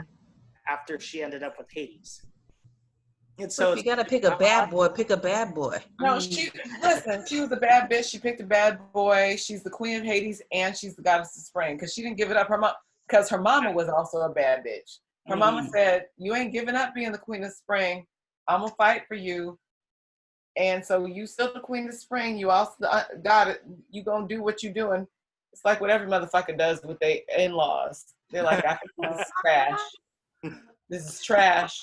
Go to the underworld for half a year. Fine. Why? I really like this piece. Why are you using pomegranates? I'm sorry, go ahead. Oh yeah, like that. pomegranate seeds too. That's right. But yeah, I think it depicts her softness, and even though there's darkness in there, there's more beauty to it than there is darkness. Feeling it, it doesn't feel like you don't feel the darkness. The darkness just is a backdrop for the light. Mm-hmm. Yeah, I like that. They're really nice. It's beautiful, love. It's just beautiful. It feels. It literally, like, I didn't know any of that background story, and it feels like petals raining on my head. That's the first thing that I felt. Yeah, both Yeah, of I them. thought it had a very floral feel to it too. How Yeah, long you coated it with everything that you intended, even though none of us could know that. Mm-hmm. It is when I had Eugene's work in the studio here at TAG. I had gone to see a few of his pieces at his house, and he was like, I was thinking maybe these and this, and I was like, no, I want those two over there. And it was Tell the him, Ryan. Persephone's and Hades set. Yeah. I see you, Ryan. I see you too. I see you, Is this new work, these two here? What's that? Is this new work, these two we're talking about here? Well, Hades isn't in here. I sold that piece, but I'll have to send it to you guys later so you can see what that one, or actually maybe I can take a picture of it and send it to you so you can see the companion to it. Mm-hmm. Hold on.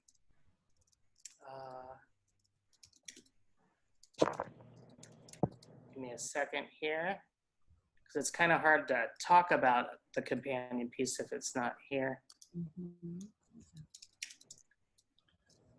Can you put it up in the chat?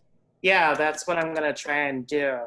But I already took it off my website too, but it's not gonna be hard for me to find. You know what, Connie, if you move to the next one while he searches, we can, well, actually, never mind, because I wanted us to be able to see them together, kind of. Here, hold on. Just taking one more second here. No, it's all good. I think, you know, I want to actually take a moment right now until Eugene's find the photos. I wanted to let you guys know what our plans are in the future. We want to keep this going. We want to do once a month an exhibit. We have whatever the plan we bought, you know, we can have a bunch of photos. We can actually have 5 exhibits, but this is actually not possible because it took forever to put this together. Seriously, the technical things were kind of really complicated, and not complicated, but it's like things before you figure them out, it takes forever. I mean, there was like, it's a German company, so there was like inches and centimeters mixed up all the time, and then I asked for some help, and they're like, oh, maybe you should look at it in German. And was like, I did that, whatever. But at least they respond like really in a day. And but we want to move forward to have people showing their work that maybe are underrepresented. That's like one of the main goals. But also in general, people that just want to show their art, you know, just bring it onto the people, share it with everybody you can, and just have a good time. That's pretty much what we want to do. Eugene, are you ready? Yeah, I think I found, oh wait. How do you share an image though? Can you not in the chat? It looks, I think it's there. It says image may contain one person. I saw this too, but I have, hold on. Image may contain chat. Here, maybe this way will work. Yeah, it doesn't show. Oh, there's a link. Oh, there we go. Oh, okay. That piece. Oh. And that's my dad, who's a very. I didn't expect it to be yellow. For some reason, I thought it would be red. You know what? For me, it's like interesting that you say this, because the other yellow picture, you guys talked about it. For me, it's so aggressive. So this makes total sense to me. I didn't see like the birds flying through the sun and stuff. For me, it was I don't know. I like the red, and the blue is much more comforting to me. Mm-hmm. It's like everybody, and that's the beauty of art. Everybody sees something different, and that's what it's supposed to be like this. I love that. I like Hades, Hades is- unfortunately. Yeah, the faded in the background behind the very strong black color. Behind that in the lower right, that faded whatever looks like an archway or. This one And is that very little bitty dark. light at the very top. Just a little bitty light behind the darkness. Just a little. Mm-hmm. I like that. This Well, is a very dark painting. Interesting too. While painting it, like I knew it was my dad. It felt like my dad. And then my sister had called me the next day. And this one, I agree, definitely looks like it has a spine thing to it. He fell off the roof. I laughed. I'm sorry. I couldn't help myself. Like, what the hell? Remember that. How you fall off a roof? You slip. You fall. Did he break anything? Yeah, he broke his back and cracked his skull. But he's such a hateful thing that he'll He lived. 500. Yeah. Yeah. Sorry. Like, oh, is he alive still? And she's like, yes. I'm like, oh, unfortunately. Got family members like that as well. Don't I, skunk? All right, so that was the companion to Persephone, but they both really capture my mom and dad. Okay, next photo. Oh, that's pretty. Oh, this one I named Noctigal. I painted this after I went to, does anyone know Ivan Earle's work? He's the one that painted all the backgrounds in Sleeping Beauty. And I saw an exhibit of his and was just so moved by it. And then this is a 36 by 48 piece that I painted. And it reminded me of one of his Sleeping Beauty backgrounds. And so that's why I named it Nachtigall, which is German for nightingale. This is beautiful. This is so peaceful. I feel like it's like a forest or I don't know. It feels so safe and calm. It does. Very dreamy. Aw, it's Frederick and Boo Boo. Hi, here. I know, I saw them. It's the Hero and the Frederick. Hi, guys. That's my little guy there. Well, both my guys, but. It's a both. Oh my God, that face.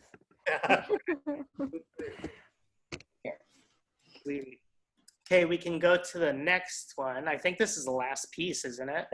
I think the last piece, yes. And yeah, this was one of the ones that's in my more personal ones. And I went through and I painted this, and I love the subtleties of it. There's faces in it for sure. Right. But I'm like, yes, they always end up that way. But with this one, I called it Künstler, which means artist in German. And it felt like the culmination piece to the entire set that I did is here was the journey of the person I was becoming and the parts of me that make me whole. And this is what I've become as the Künstler. I'm gonna raise my hand on this one. The face I see sort of mid-center to the right, is that like a goat human head, devil kind of skull breaking up? What is that? I'm loving it. But what is it? They're never intentional. I always have, Frederick can even tell you this too. I always have, every time I paint something, faces show up in it. Now, what that is could be probably partially subconscious or not, but they always show up in my work. So when I'm painting them, I never intentionally do that, but it always happens. Looks like a giraffe. Fascinating, because I And think what is this one called again? Giraffe. What's that? What is this one called again? Which means artist in German. How do you spell that? K-U with the umlaut, S-T-L-E-R. Sorry. You said that like I know what an umlaut is. That was so cute. I was like, what's an umlaut? those little dots above letters. All right. Okay. K-U umlau. Okay. I put it in the chat for you, dear. Oh, there we go. Thank you. You know what's so interesting is that we bring ourselves to any art we look at. So it comes through our filter. Like we can't help that, just like the artist brings themselves to it. But I think that it's such a magnificent thing because we may be expressing one thing and the universe and all of its things may have an intention, or we may have an individual intention to breathe in whatever our perspective or our thing is. Because like I'm looking, I don't see no faces, I don't see no goat devils. But I get that's something that's super visually, you know, like those images you see, and like, you stare at them long enough, they shift for you, right? Like they shift to whatever it is that you're focused on, or you're seeing, or something comes first, like, you know, whatever, the blue dress or the whatever, or the like goat or the bird, like it's like so many things. But in this, for some reason, I don't know if it's because I'm drawn to the gold as well, or because you talked about the mending of pieces, and I've seen those things where the glass is broken, like the china's broken, and that it's been mended together with actual gold in Japanese culture, which is stunning. Which is such the antithesis of, it's like, oh, once something's broken, you can't put it back together again, is what most people say. Like, you glue it back together, it's not the same as it was. But in Japanese culture, it's so different because it's literally gold, which is actually stronger usually than the original ceramic, and it glitters more and it's more beautiful. So it's like a different anchoring base on the way that we see it. So for me, I see that gold in that like middle, slightly to the right. It's like someone dancing to flying. Like that's what it looks like to me. Someone literally like twirling or dancing to flying, and they left a trail of fire in their wake at their feet. I can see it. That is not what I see at all, but I love what you see. Yeah. It looks like light shining through to me from the bottom right to the left.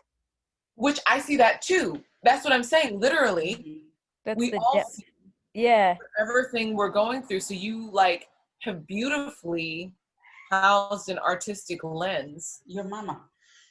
It's I'm talking to my cat. I love this piece. This is speaking to me in all kind of ways. Yeah, I also see the ocean too. I'm like a Yamaya girl, so like I also see the ocean, but I first saw the person dancing. Actually, I see the TARDIS in the bottom right-hand corner. The TARDIS. How sad. I'm such a geek. I'm like, that reminds me of Doctor Who and the TARDIS. Only the blurs and the geeks get that. Yes.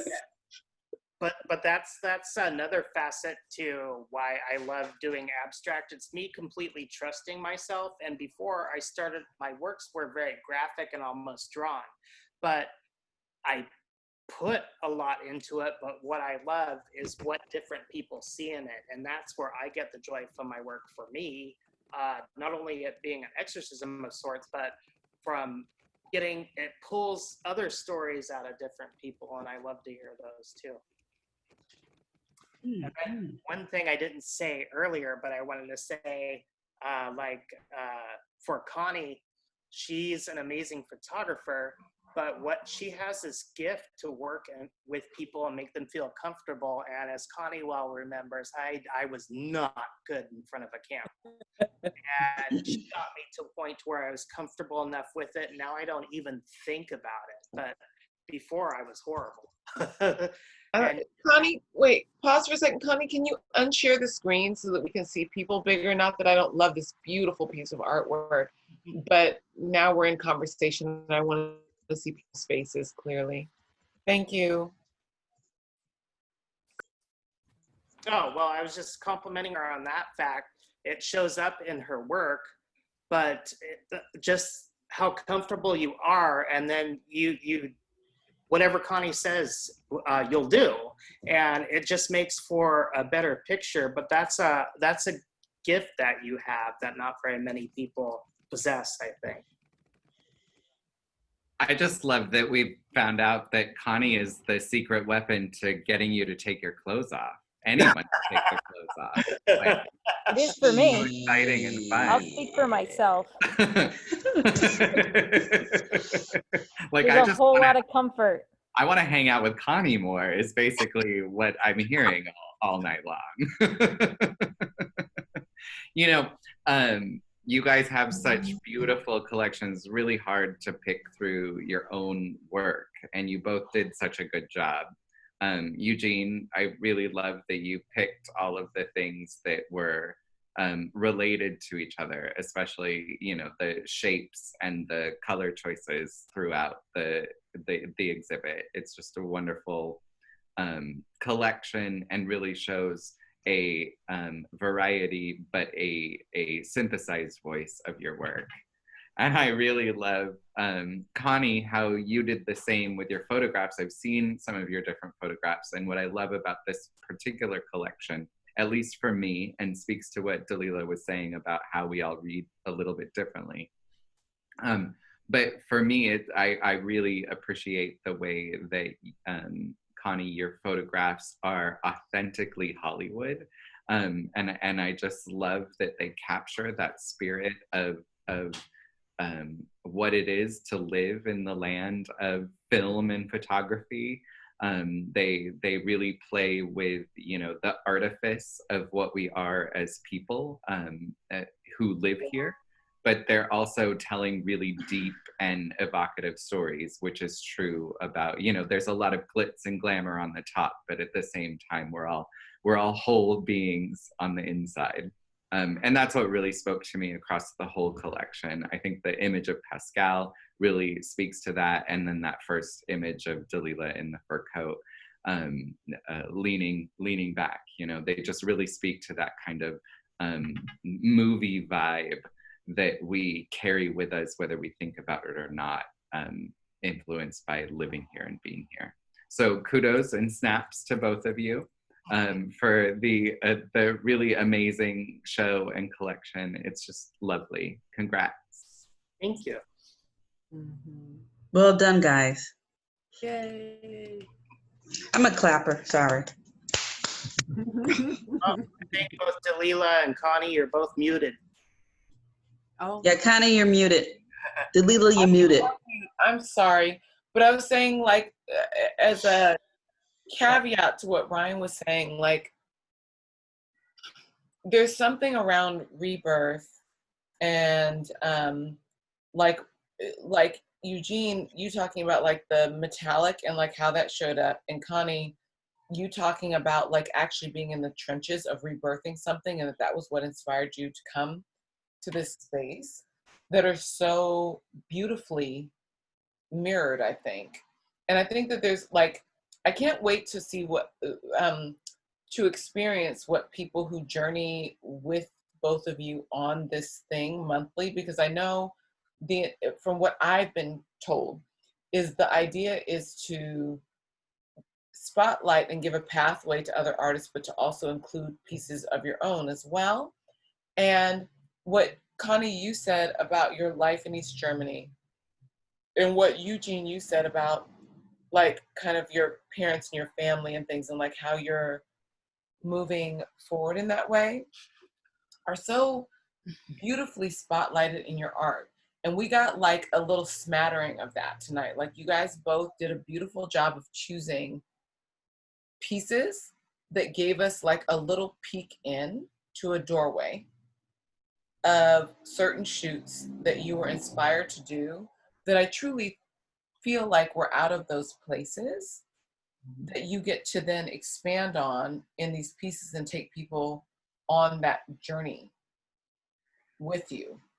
Like there was stuff that like you didn't choose to tell them, Connie, but that's fine. Like the hat that Pascal had on was like a soldier's hat from East Germany, right? Like there's multiple hidden things that I think sometimes too, I love y'all, I'm also an artist, so I'm just gonna frame this with, I love y'all, I'm also an artist, but we subconsciously place things in our art that we don't realize are linking and sewing themselves together in a quilt of the essence of who we are. And I agree with you. And I think I'm even going a step farther. I think Eugene and me, we connected on a level that what he actually experienced with his parents, and I had some trauma from East Germany, because I think we connected with the trauma somehow too, you know, like maybe not knowing that or whatever. And then I remember, you know, what Eugene said too with the photos. I remember I wanted to have a nice photo for this man because I love him so much. And he needed something for his website. And when I told him to, like, just, you know, look at me, smile, or whatever, what you normally do with people, the smile he gave me was like he was eating like nails with like, I don't know, something else with it, and he had to swallow it. And I was like, what was that? I didn't even know what he was doing. And I was like, what are you doing? Are you smiling? That's not smiling, right? And it was like, he was so uncomfortable. Oh my God. So what we did is we went to the LA Zoo, the old one, and we were just crawling around in places. And then he got actually comfortable there because this is very inspiring place too. And there's all this graffiti and whatever. And we got actually really good photos there. And I think afterwards we did another one in just in my home in North Hollywood where I was living. And I think we couldn't use any of those, right? Oh, no, we got some good ones. Oh, that's right. We got some too.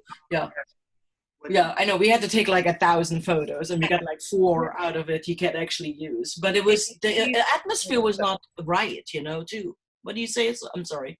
No, I was saying you're teasing another show. Go ahead. The journey through this thing. That's beautiful. The journey through it is going to be a beautiful show. Go ahead. Oh, no, but what I'm saying is like, it's trust, you know, with photography is a lot of trust, or unless you're, you know, professional and you just want to look good and there's no, I mean, I always think like when you look at the photos, like especially with Eugene too, and with other people too, there's soul to it too. You know, you can actually see like, there's more to it. There's a feeling to it, you know, and sometimes when people come to me and they just want headshots, like we had like, I always had good experience, except one time I actually had a really bad experience. She did not like her photos at all. And, but it was just, she was just there like, let's take the photos. I have this outfit, let's do it. And I was like, this is not how I work. And I couldn't really work with her, I have to say, you know, there was no connection. We should do a whole set of bad headshots. Yeah, we can do this too. I definitely have those. We can even include some of mine because there are some bad headshots. But I want to also mention that Ryan, thank you so much. I seriously, you're like one of my favorite people too, and you're one of my favorite artists too. I love your art, and I don't know if you exclusively have to do with your own gallery or if we can feature you with us too. I would love that too, and I know Eugene would love that too, because it's a different audience. I think with virtual galleries, it's a different audience than, you know, actual galleries have. So I too am looking at you, Ryan. And I want to say thank you. I love it. I'm saying I love it. I've been muted this whole time, but yeah, no, that's fabulous. And no, I'm not exclusive to anything. Okay, I love wink, that. wink, nudge, nudge. I love that Wink, wink, story. nudge, I want nudge. to know more about that story. Can you do something about that? Because that would be fun. So also I wanted to let you It's know. also not true, but we can play with it. Which also, that too could be fun. Right. Hey, before I forget this, let's play afterwards. This gallery is actually really amazing. The software, we can actually do video in there too. So if there is somebody who has like performance art, we can maybe record it or whatever. Also, we can actually build little, what do you call them? Pedestals? Pedestal Thing. And you can actually sculpture. I think you have to, obviously we have to record it, but there's a way actually to go around it too and see the whole sculpture. So it's actually it's really cool, the software, I have to say. I'm dreading that I have to do it, but I'm you know, I'm gonna figure that out too. So if you know anybody too, please send them our way. Connie? Yes. Connie? Yes. Yeah, hi, how are you? Sorry I came late. I was helping my son do his piano, but my Ellen, wife, so nice. Can I send you a link that you can look at the gallery later? yeah, please. My wife, I think I told you, my wife is an artist as well. Yes. She grew up in Armenia during Soviet times as well.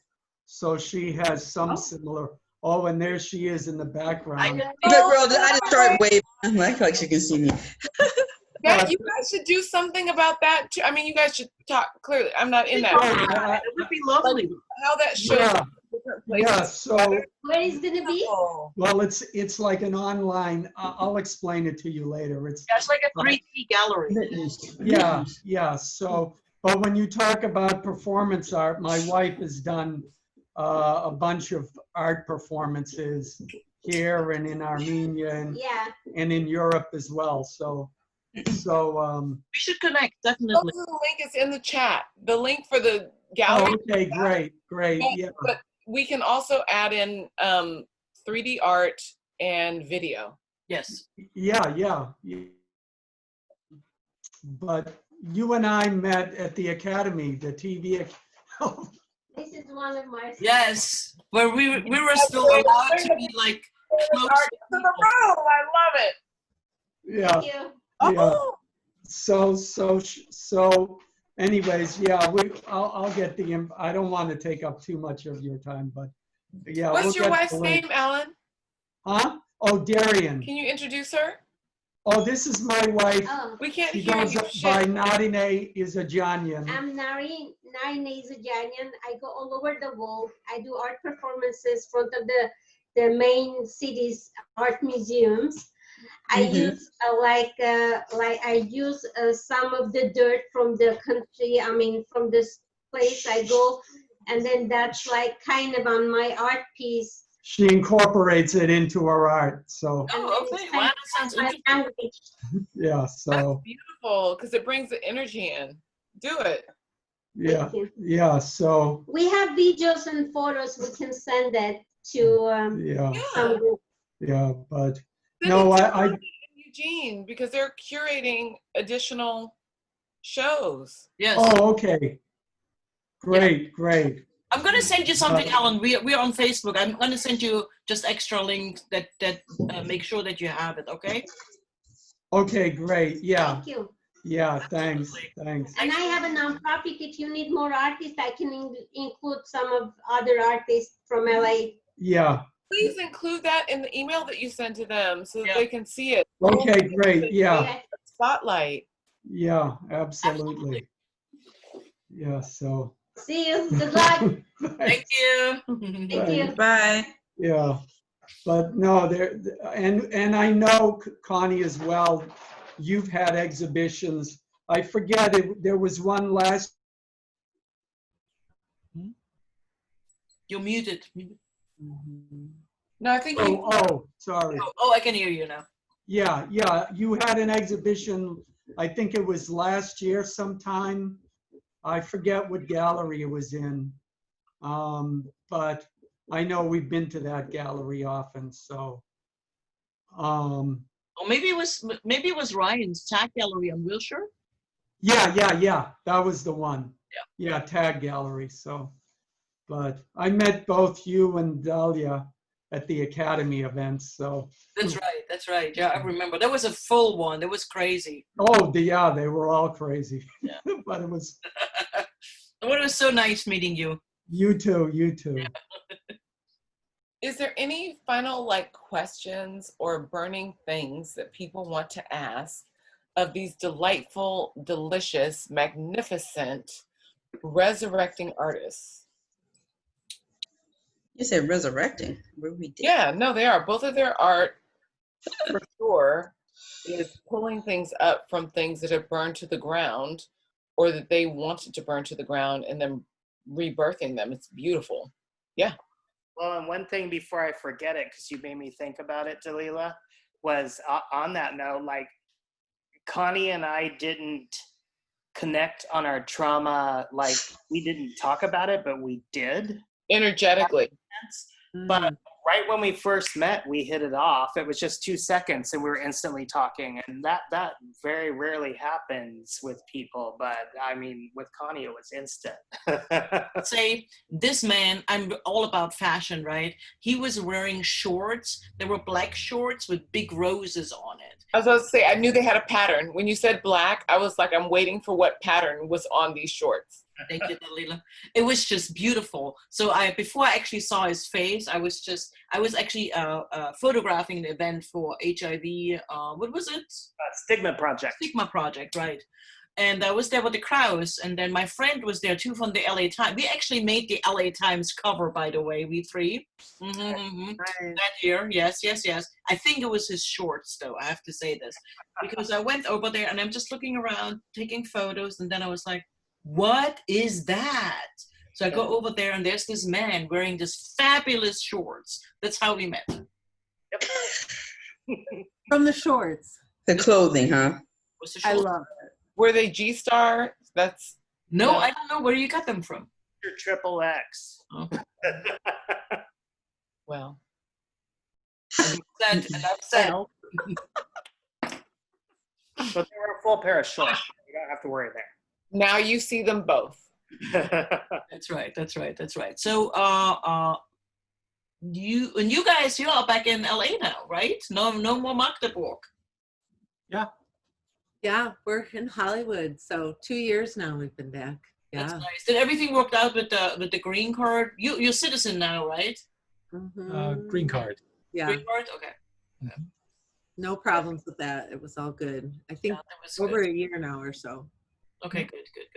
I love that. Can we do, because I know we're about to tap out for a second, and this is a resurrecting thing, at least in the art. Can we do a gratitude moment or what we're leaning into next? Each of us? Yeah. I think, Connie, Eugene, you got to go last. So, Ryan, what are you leaning into next? What are you grateful for? Oh my goodness, I'm leaning into so many things right now. But the big thing I'm leaning into is myself.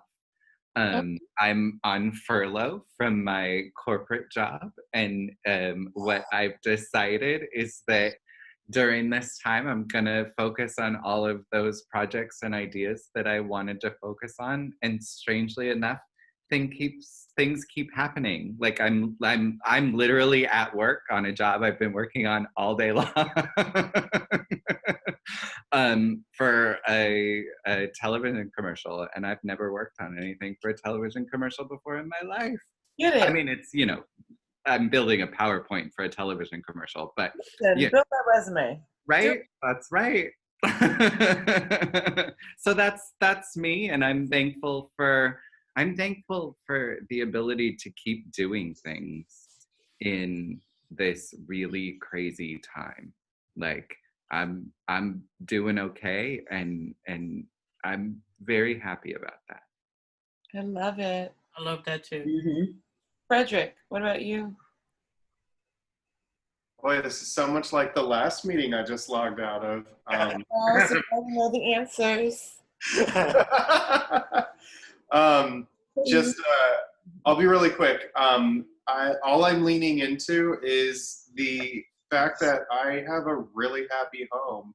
I love living with Eugene, and I love living with our little boy Hieronymus. And my heart goes out to people that COVID happened to at a really bad time. There's no good time, but there are a lot of people in really dire living situations, and every single day I think about how grateful I am for the very happy home that I have, and the ability to, and the fact I was born with a lot of interests that kind of keep me busy with my hands, busy with my mind, and leaning into those and being grateful for my family. And it's nice to catch the end of this. Thank you. Yeah. Yes, I love it. What about you, Alan? And wifey, whose name, I'm sorry, your name is not on the thing, and I missed it in part of the Zoom. I'll type it here. What am I grateful for? My health and the health of my family. That's it. Everything else is secondary. You know. Awesome. What are you that's it. leaning into? I'm sorry, say that again. What are you leaning into? Oh, What are you leaning? well, I was, that's a good question. I was on a TV show for 5 years and that ended in December. Oh. And then 2 months later, the COVID hit. So I've been in kind of a funk for about a month, but I'm finding it's given me the time to reinvent myself and try and change, find different kinds of music that I enjoy writing. And it's been a challenge because it's new and I want it to be good, and because I have the time, I'm being really nitpicky with it. You know, there's a saying, work expands to the time allotted. So, you know, not having a deadline, I'm working on that, but just trying to get new demos of my music ready and trying to strategize in this new reality about how I'm going to do that and connect with filmmakers and connect with producers to, you know, get more work so I can pay for, you know. Well, which fair, because I'm sure she's Expensive wife for art for expensive artists. Yeah. Wife. Yes. You know, we all know how artists are, right? Beautiful wife. I know, I'm one of them. You ain't gonna get that from me. I'm like, carry all my bags, pay for all the things. I'm with your wife. So wifey, what is it that you're leaning into and what is it you're grateful for? What are you concentrating on now? Trying finish the ideas I had before. Now it's kind of for me more time to go to far away sometimes, being in Malibu, in Pacific Palisades, because I use the stuff from the ocean, like a sand or some left wood pieces. So sometimes I run away and come back with the with the performances, and my husband just catching me from Facebook photos saying, "Where you are? You're not wearing mask." I'm like, "Nobody's here. You know, it's only me in the shopping center and the photographer." So trying to finish the stuff. I've been invited to, I don't know if you're familiar, there is a Brandt Library in Hollywood. Tomorrow they're gonna have an opening. It's like a paperwork exhibition, but we're gonna do online. So it's kind of sad we're not gonna see the original works. It's gonna be 2 o'clock. They're gonna do Zoom opening. Just like this, they had it earlier. And then I was teaching printmaking for Burbank in one of the galleries, but it's closed again. So we are finishing last 30 years abstraction from non-conformist artists. I mean, it's like an abstract artist to be denied in Soviet time. So I mean, that collection, we're finishing the catalog. The collector is in LA. So trying to finish the projects and doing my art, keep doing stuff. Awesome. What about you, Laura? Well, I'm grateful for our happy home too. We've had, I don't know, a lot of adventure, and you know, you ladies know that we've lived in Germany and LA, and just so many transitions happening over the last couple of years for us. So thankful for that, and things like our pool and our bikes and things getting outside and you know, actually hiking, connecting. Like the two of us are doing bike rides at night for sunset. You know, there was a period where we were getting up early, walking and stuff. So the little things like that, I'm just grateful for. What am I leaning into?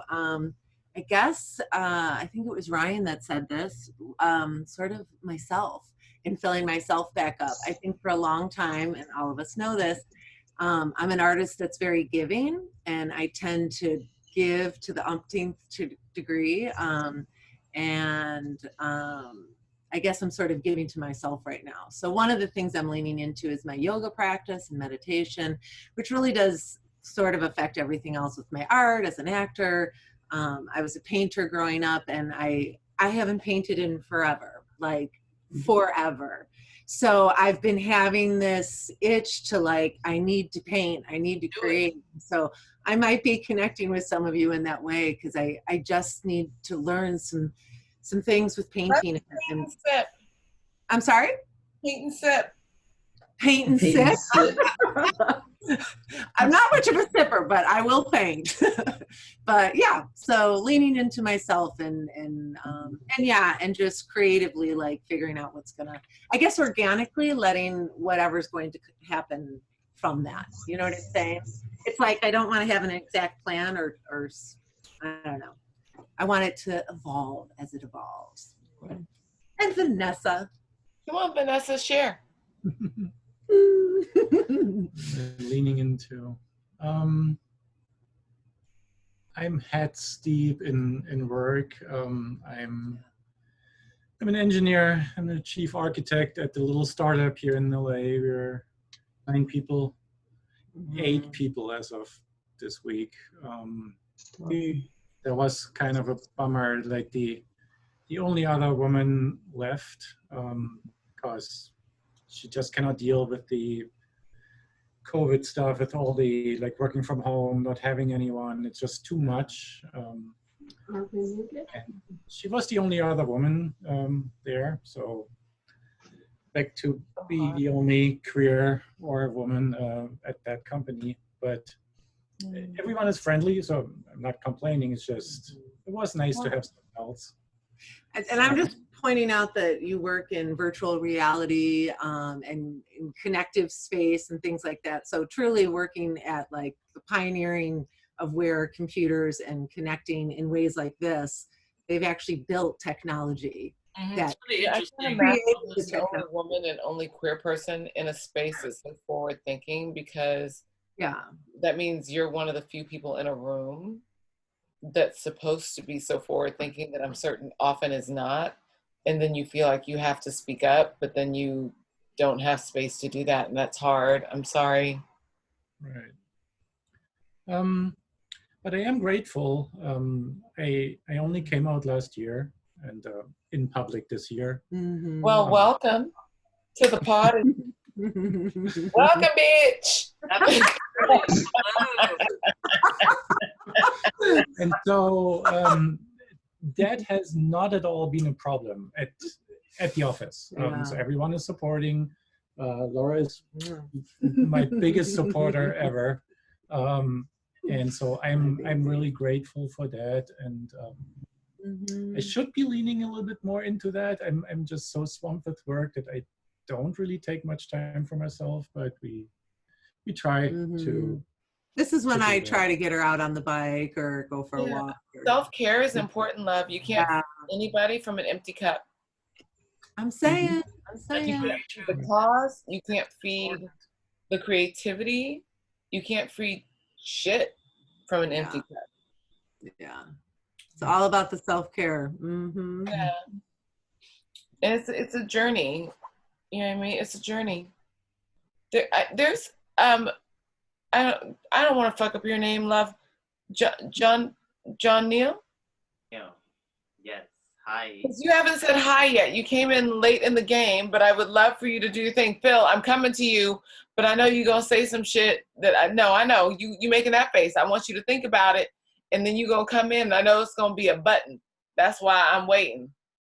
Hi, so happy Friday. My name is Joniel, and so I'm a furniture and interior designer, and I focus on color. So I'm color certified from Pantone by the color director there. So it's quite interesting to see the different, what would I say, outlets that Eugene has brought to our meeting today, which are very energetic and expressive in his emotions, as well as the colors that he brought in to intertwine within one another, and as well as Connie, my dear friend Connie. I feel like they both make a complementary pair where they are both expressing powerful messages in either the images from Connie and the color compliments from Eugene, they are both bringing us up in this moment in time where we both, all of us in this world, need to get our mindset uplifted and the message spread across. So I feel like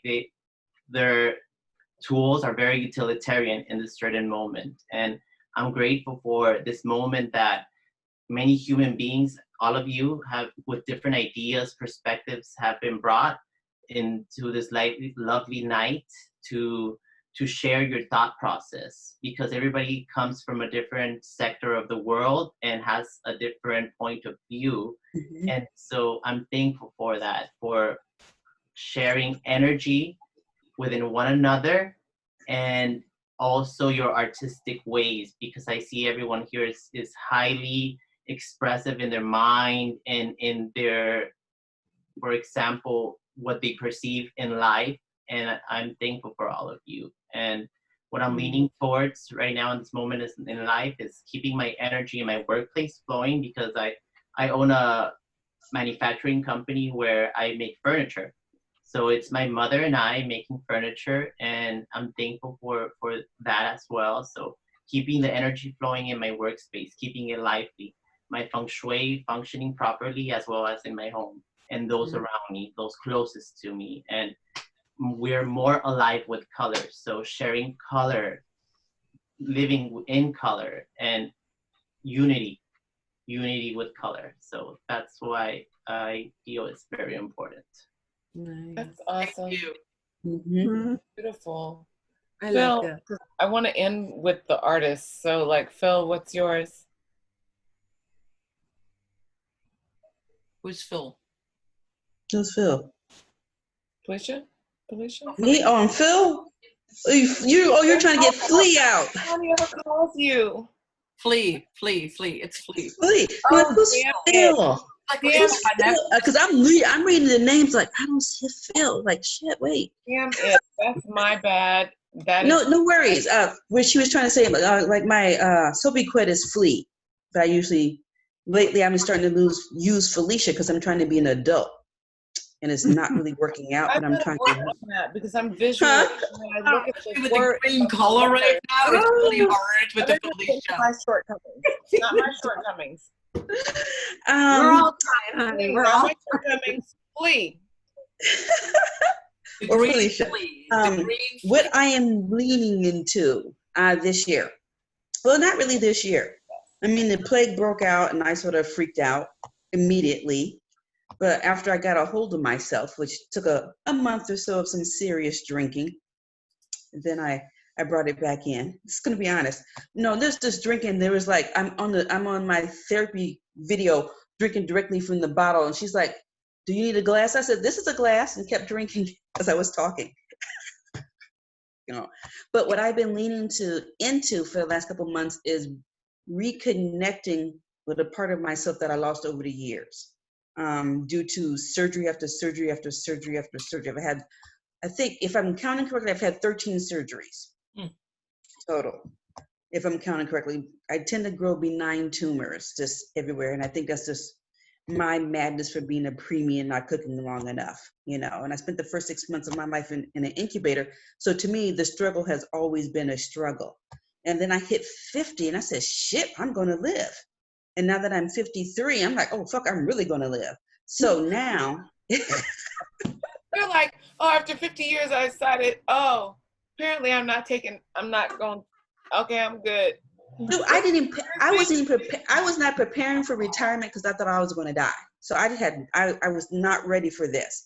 So now that I'm here, all the things I let screw up over the younger part of my life, I am trying to pull together so the last part of my life will be better, because right now I'm still in this transitional phase of trying to being an adult and figuring that shit out, because I didn't have any home training in that.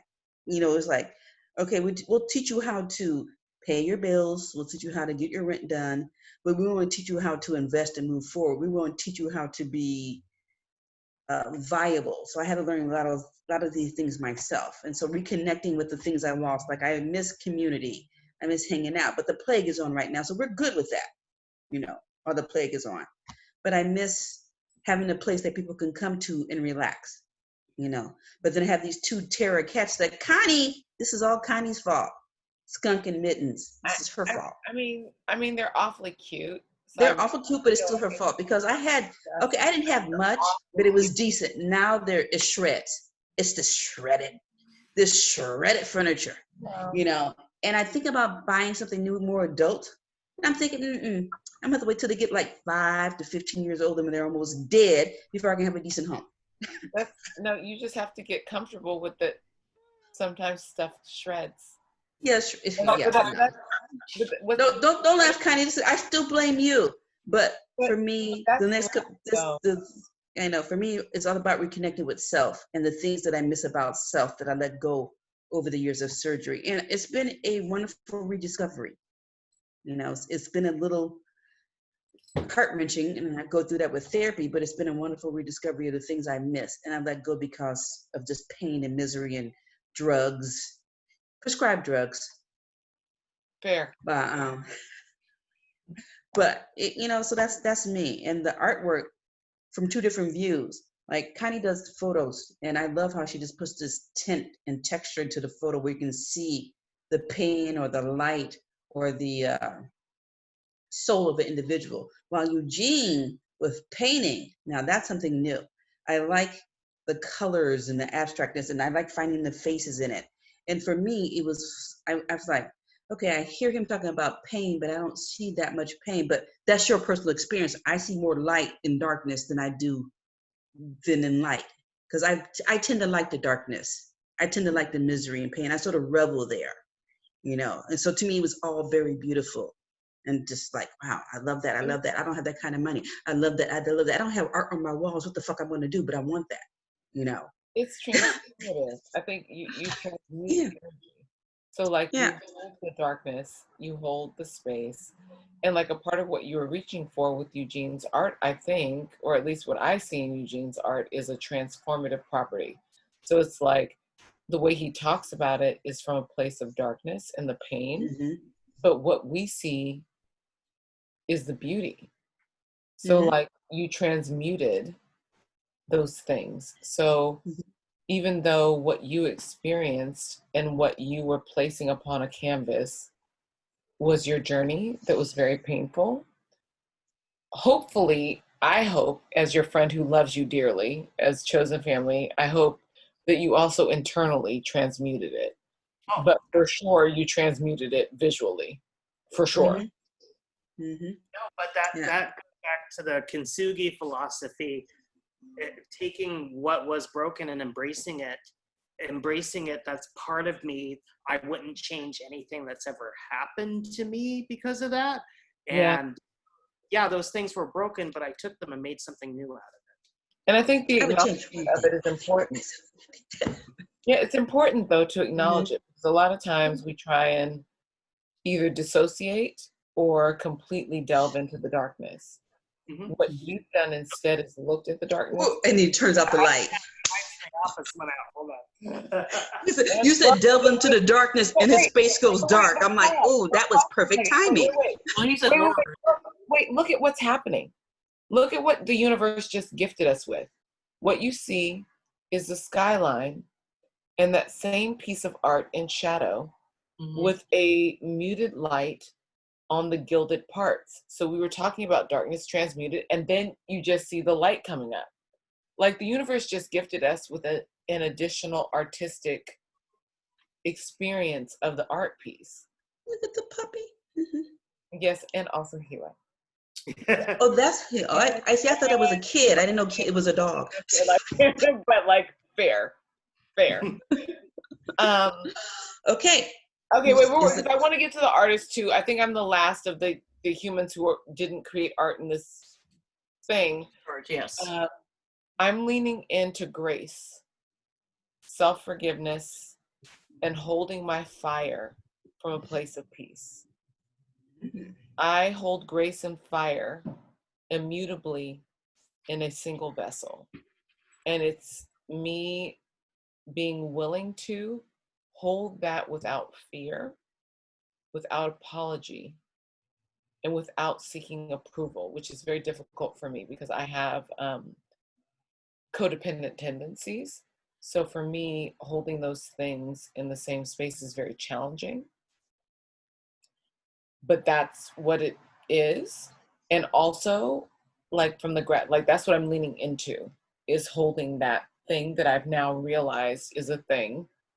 And then a gratitude that even the stuff that's challenging or frustrating or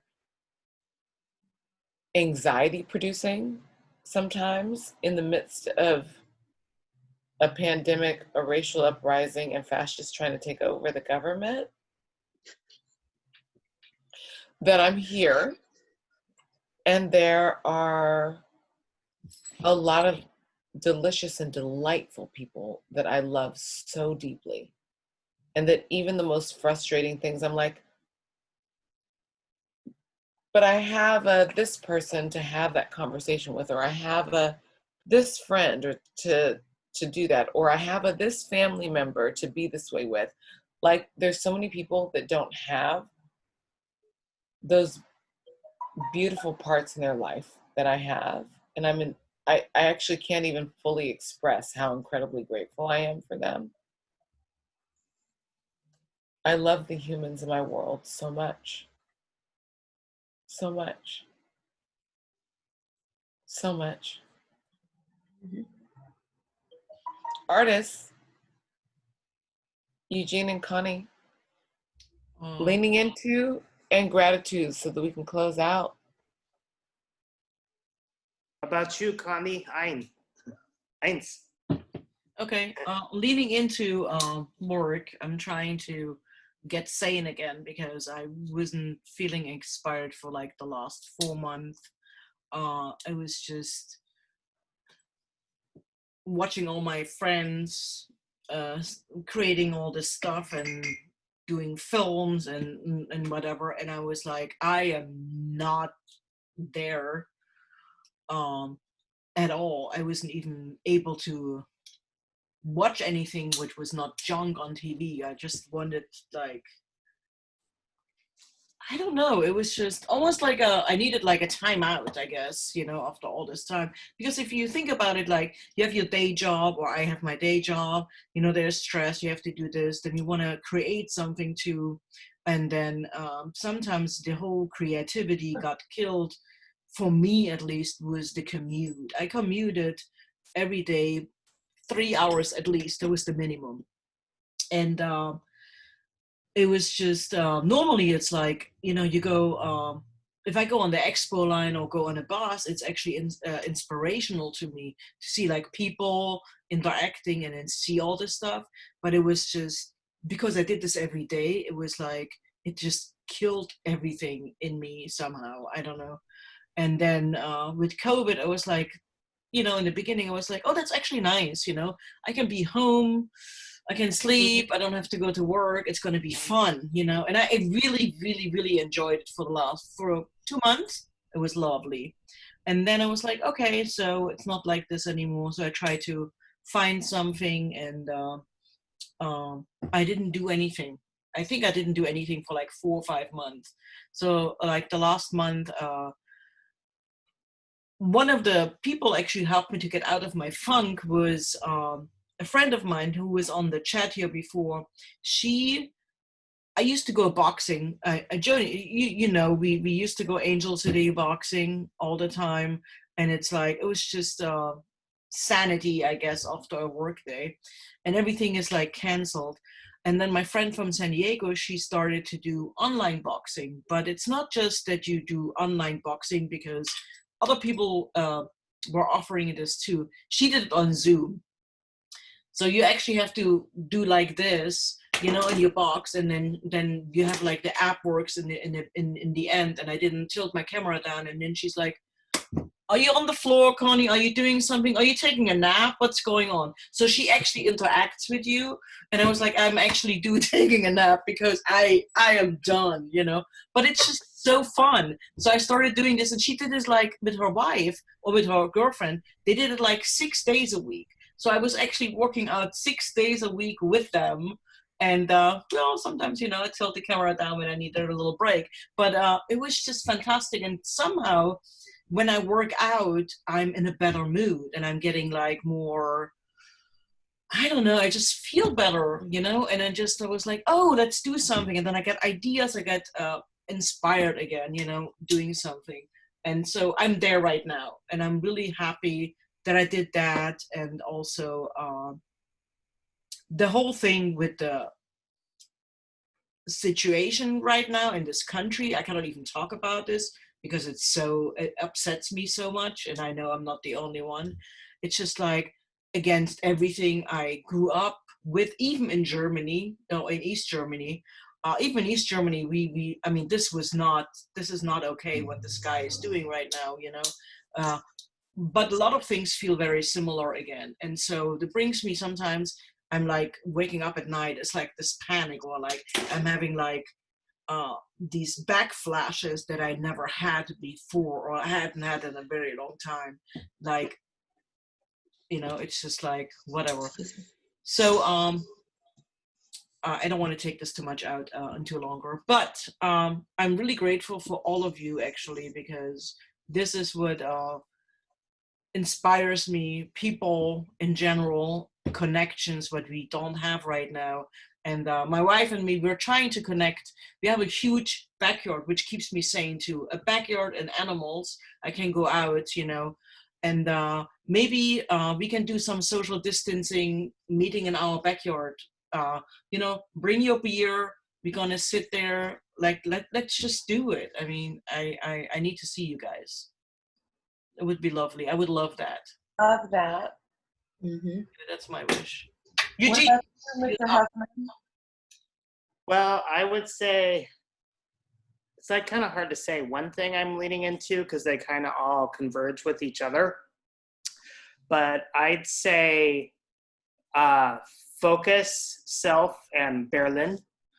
There's a pull for Berlin. I haven't figured out what that is yet, but I know there's something there. But that's also why I'm also taking German classes too. I just know it, and so there's something ahead, and I'm just gonna go with that flow. But the other part of it is focus in, like, I could think every day I fucking hate it here, but there will be those moments where you can't help but think that, but I keep trying to pull myself back into, okay, something creative to do, something like this, take your mind off of it, because I can't be in that place because it's just destructive and there's nothing I can do about it. So it's with whatever's within the realm of my control to hold myself there. And then, like, on work and stuff, what I have liked is I've been trying to be easier on myself instead of doing so many things at once. I can focus on this thing, and then taking my time with it and moving through it. Having ADHD, that's very hard for me to do, but I've been learning on how to go with the flows of those things. So that's kind of where I'm at. Yeah. I'm so grateful that everyone shared everything. And we're all, I think, Ryan, you did yours at the beginning. This is the alpha and omega moment as the host. I did mine already. We love each other deeply. This is, it's such a crazy fucking time. Listen, everybody keeps saying it's unprecedented times. I mean, kinda, just because we were not here yet when the last time this happened. This shit's happened before, bitches. It's happened before. However, we weren't here. Yay. We're here. You might survive this one, not me. Well, we're gonna lose 10% of the population. I just think that. Listen, chick, you've apparently you got some shit to do, bitch. You just told us a story that you apparently got some shit to do, because motherfuckers been holding you here in this space for a lot of years. Right, so, and apparently my family lives long. I thought I was gonna be free. I don't know if you know what it is, but you got some shit to do.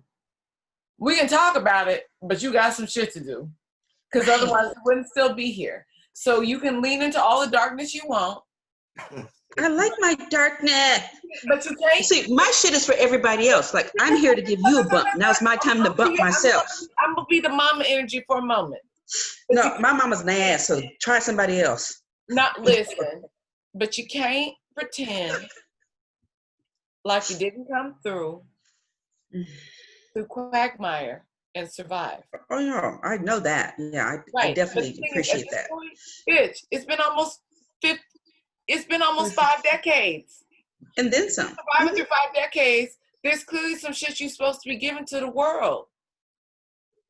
So you can choose to lean into the darkness, and you can also choose to lean into what you're intended to illuminate. It's been 50 years. There's a purpose. There's a purpose. And for all of us, there's a fucking purpose. All right.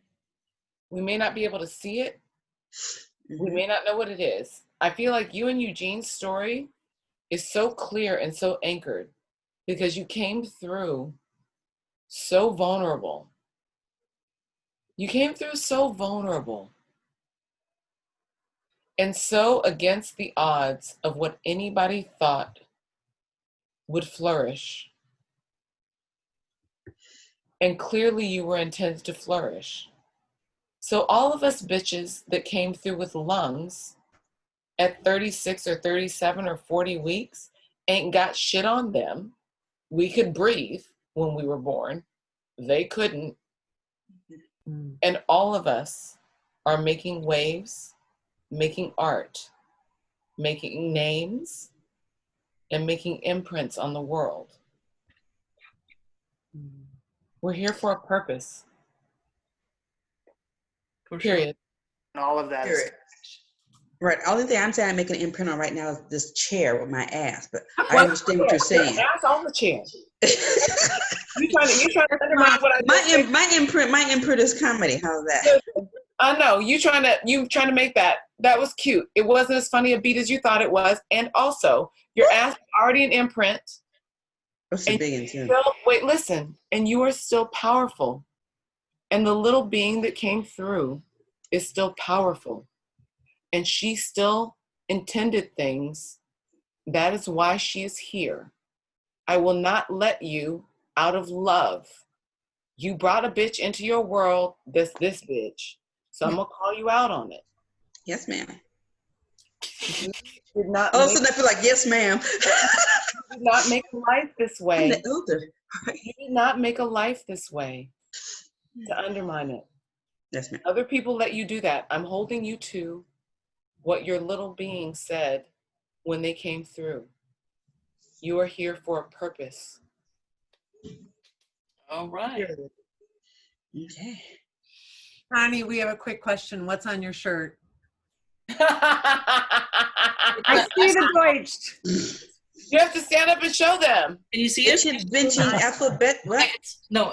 It says, Ich bin ein Alpha-Tier. God bless you. Wait, what does that mean? I don't even know what that means. It's like you're alpha. You're an alpha animal. You're like the boss. Oh. She's like, big bitch. I'm an alpha bitch. Alpha bitch. Follow me. What's the back say? Follow me. Because I'm the alpha bitch. You have to follow me. I think that works. Fair.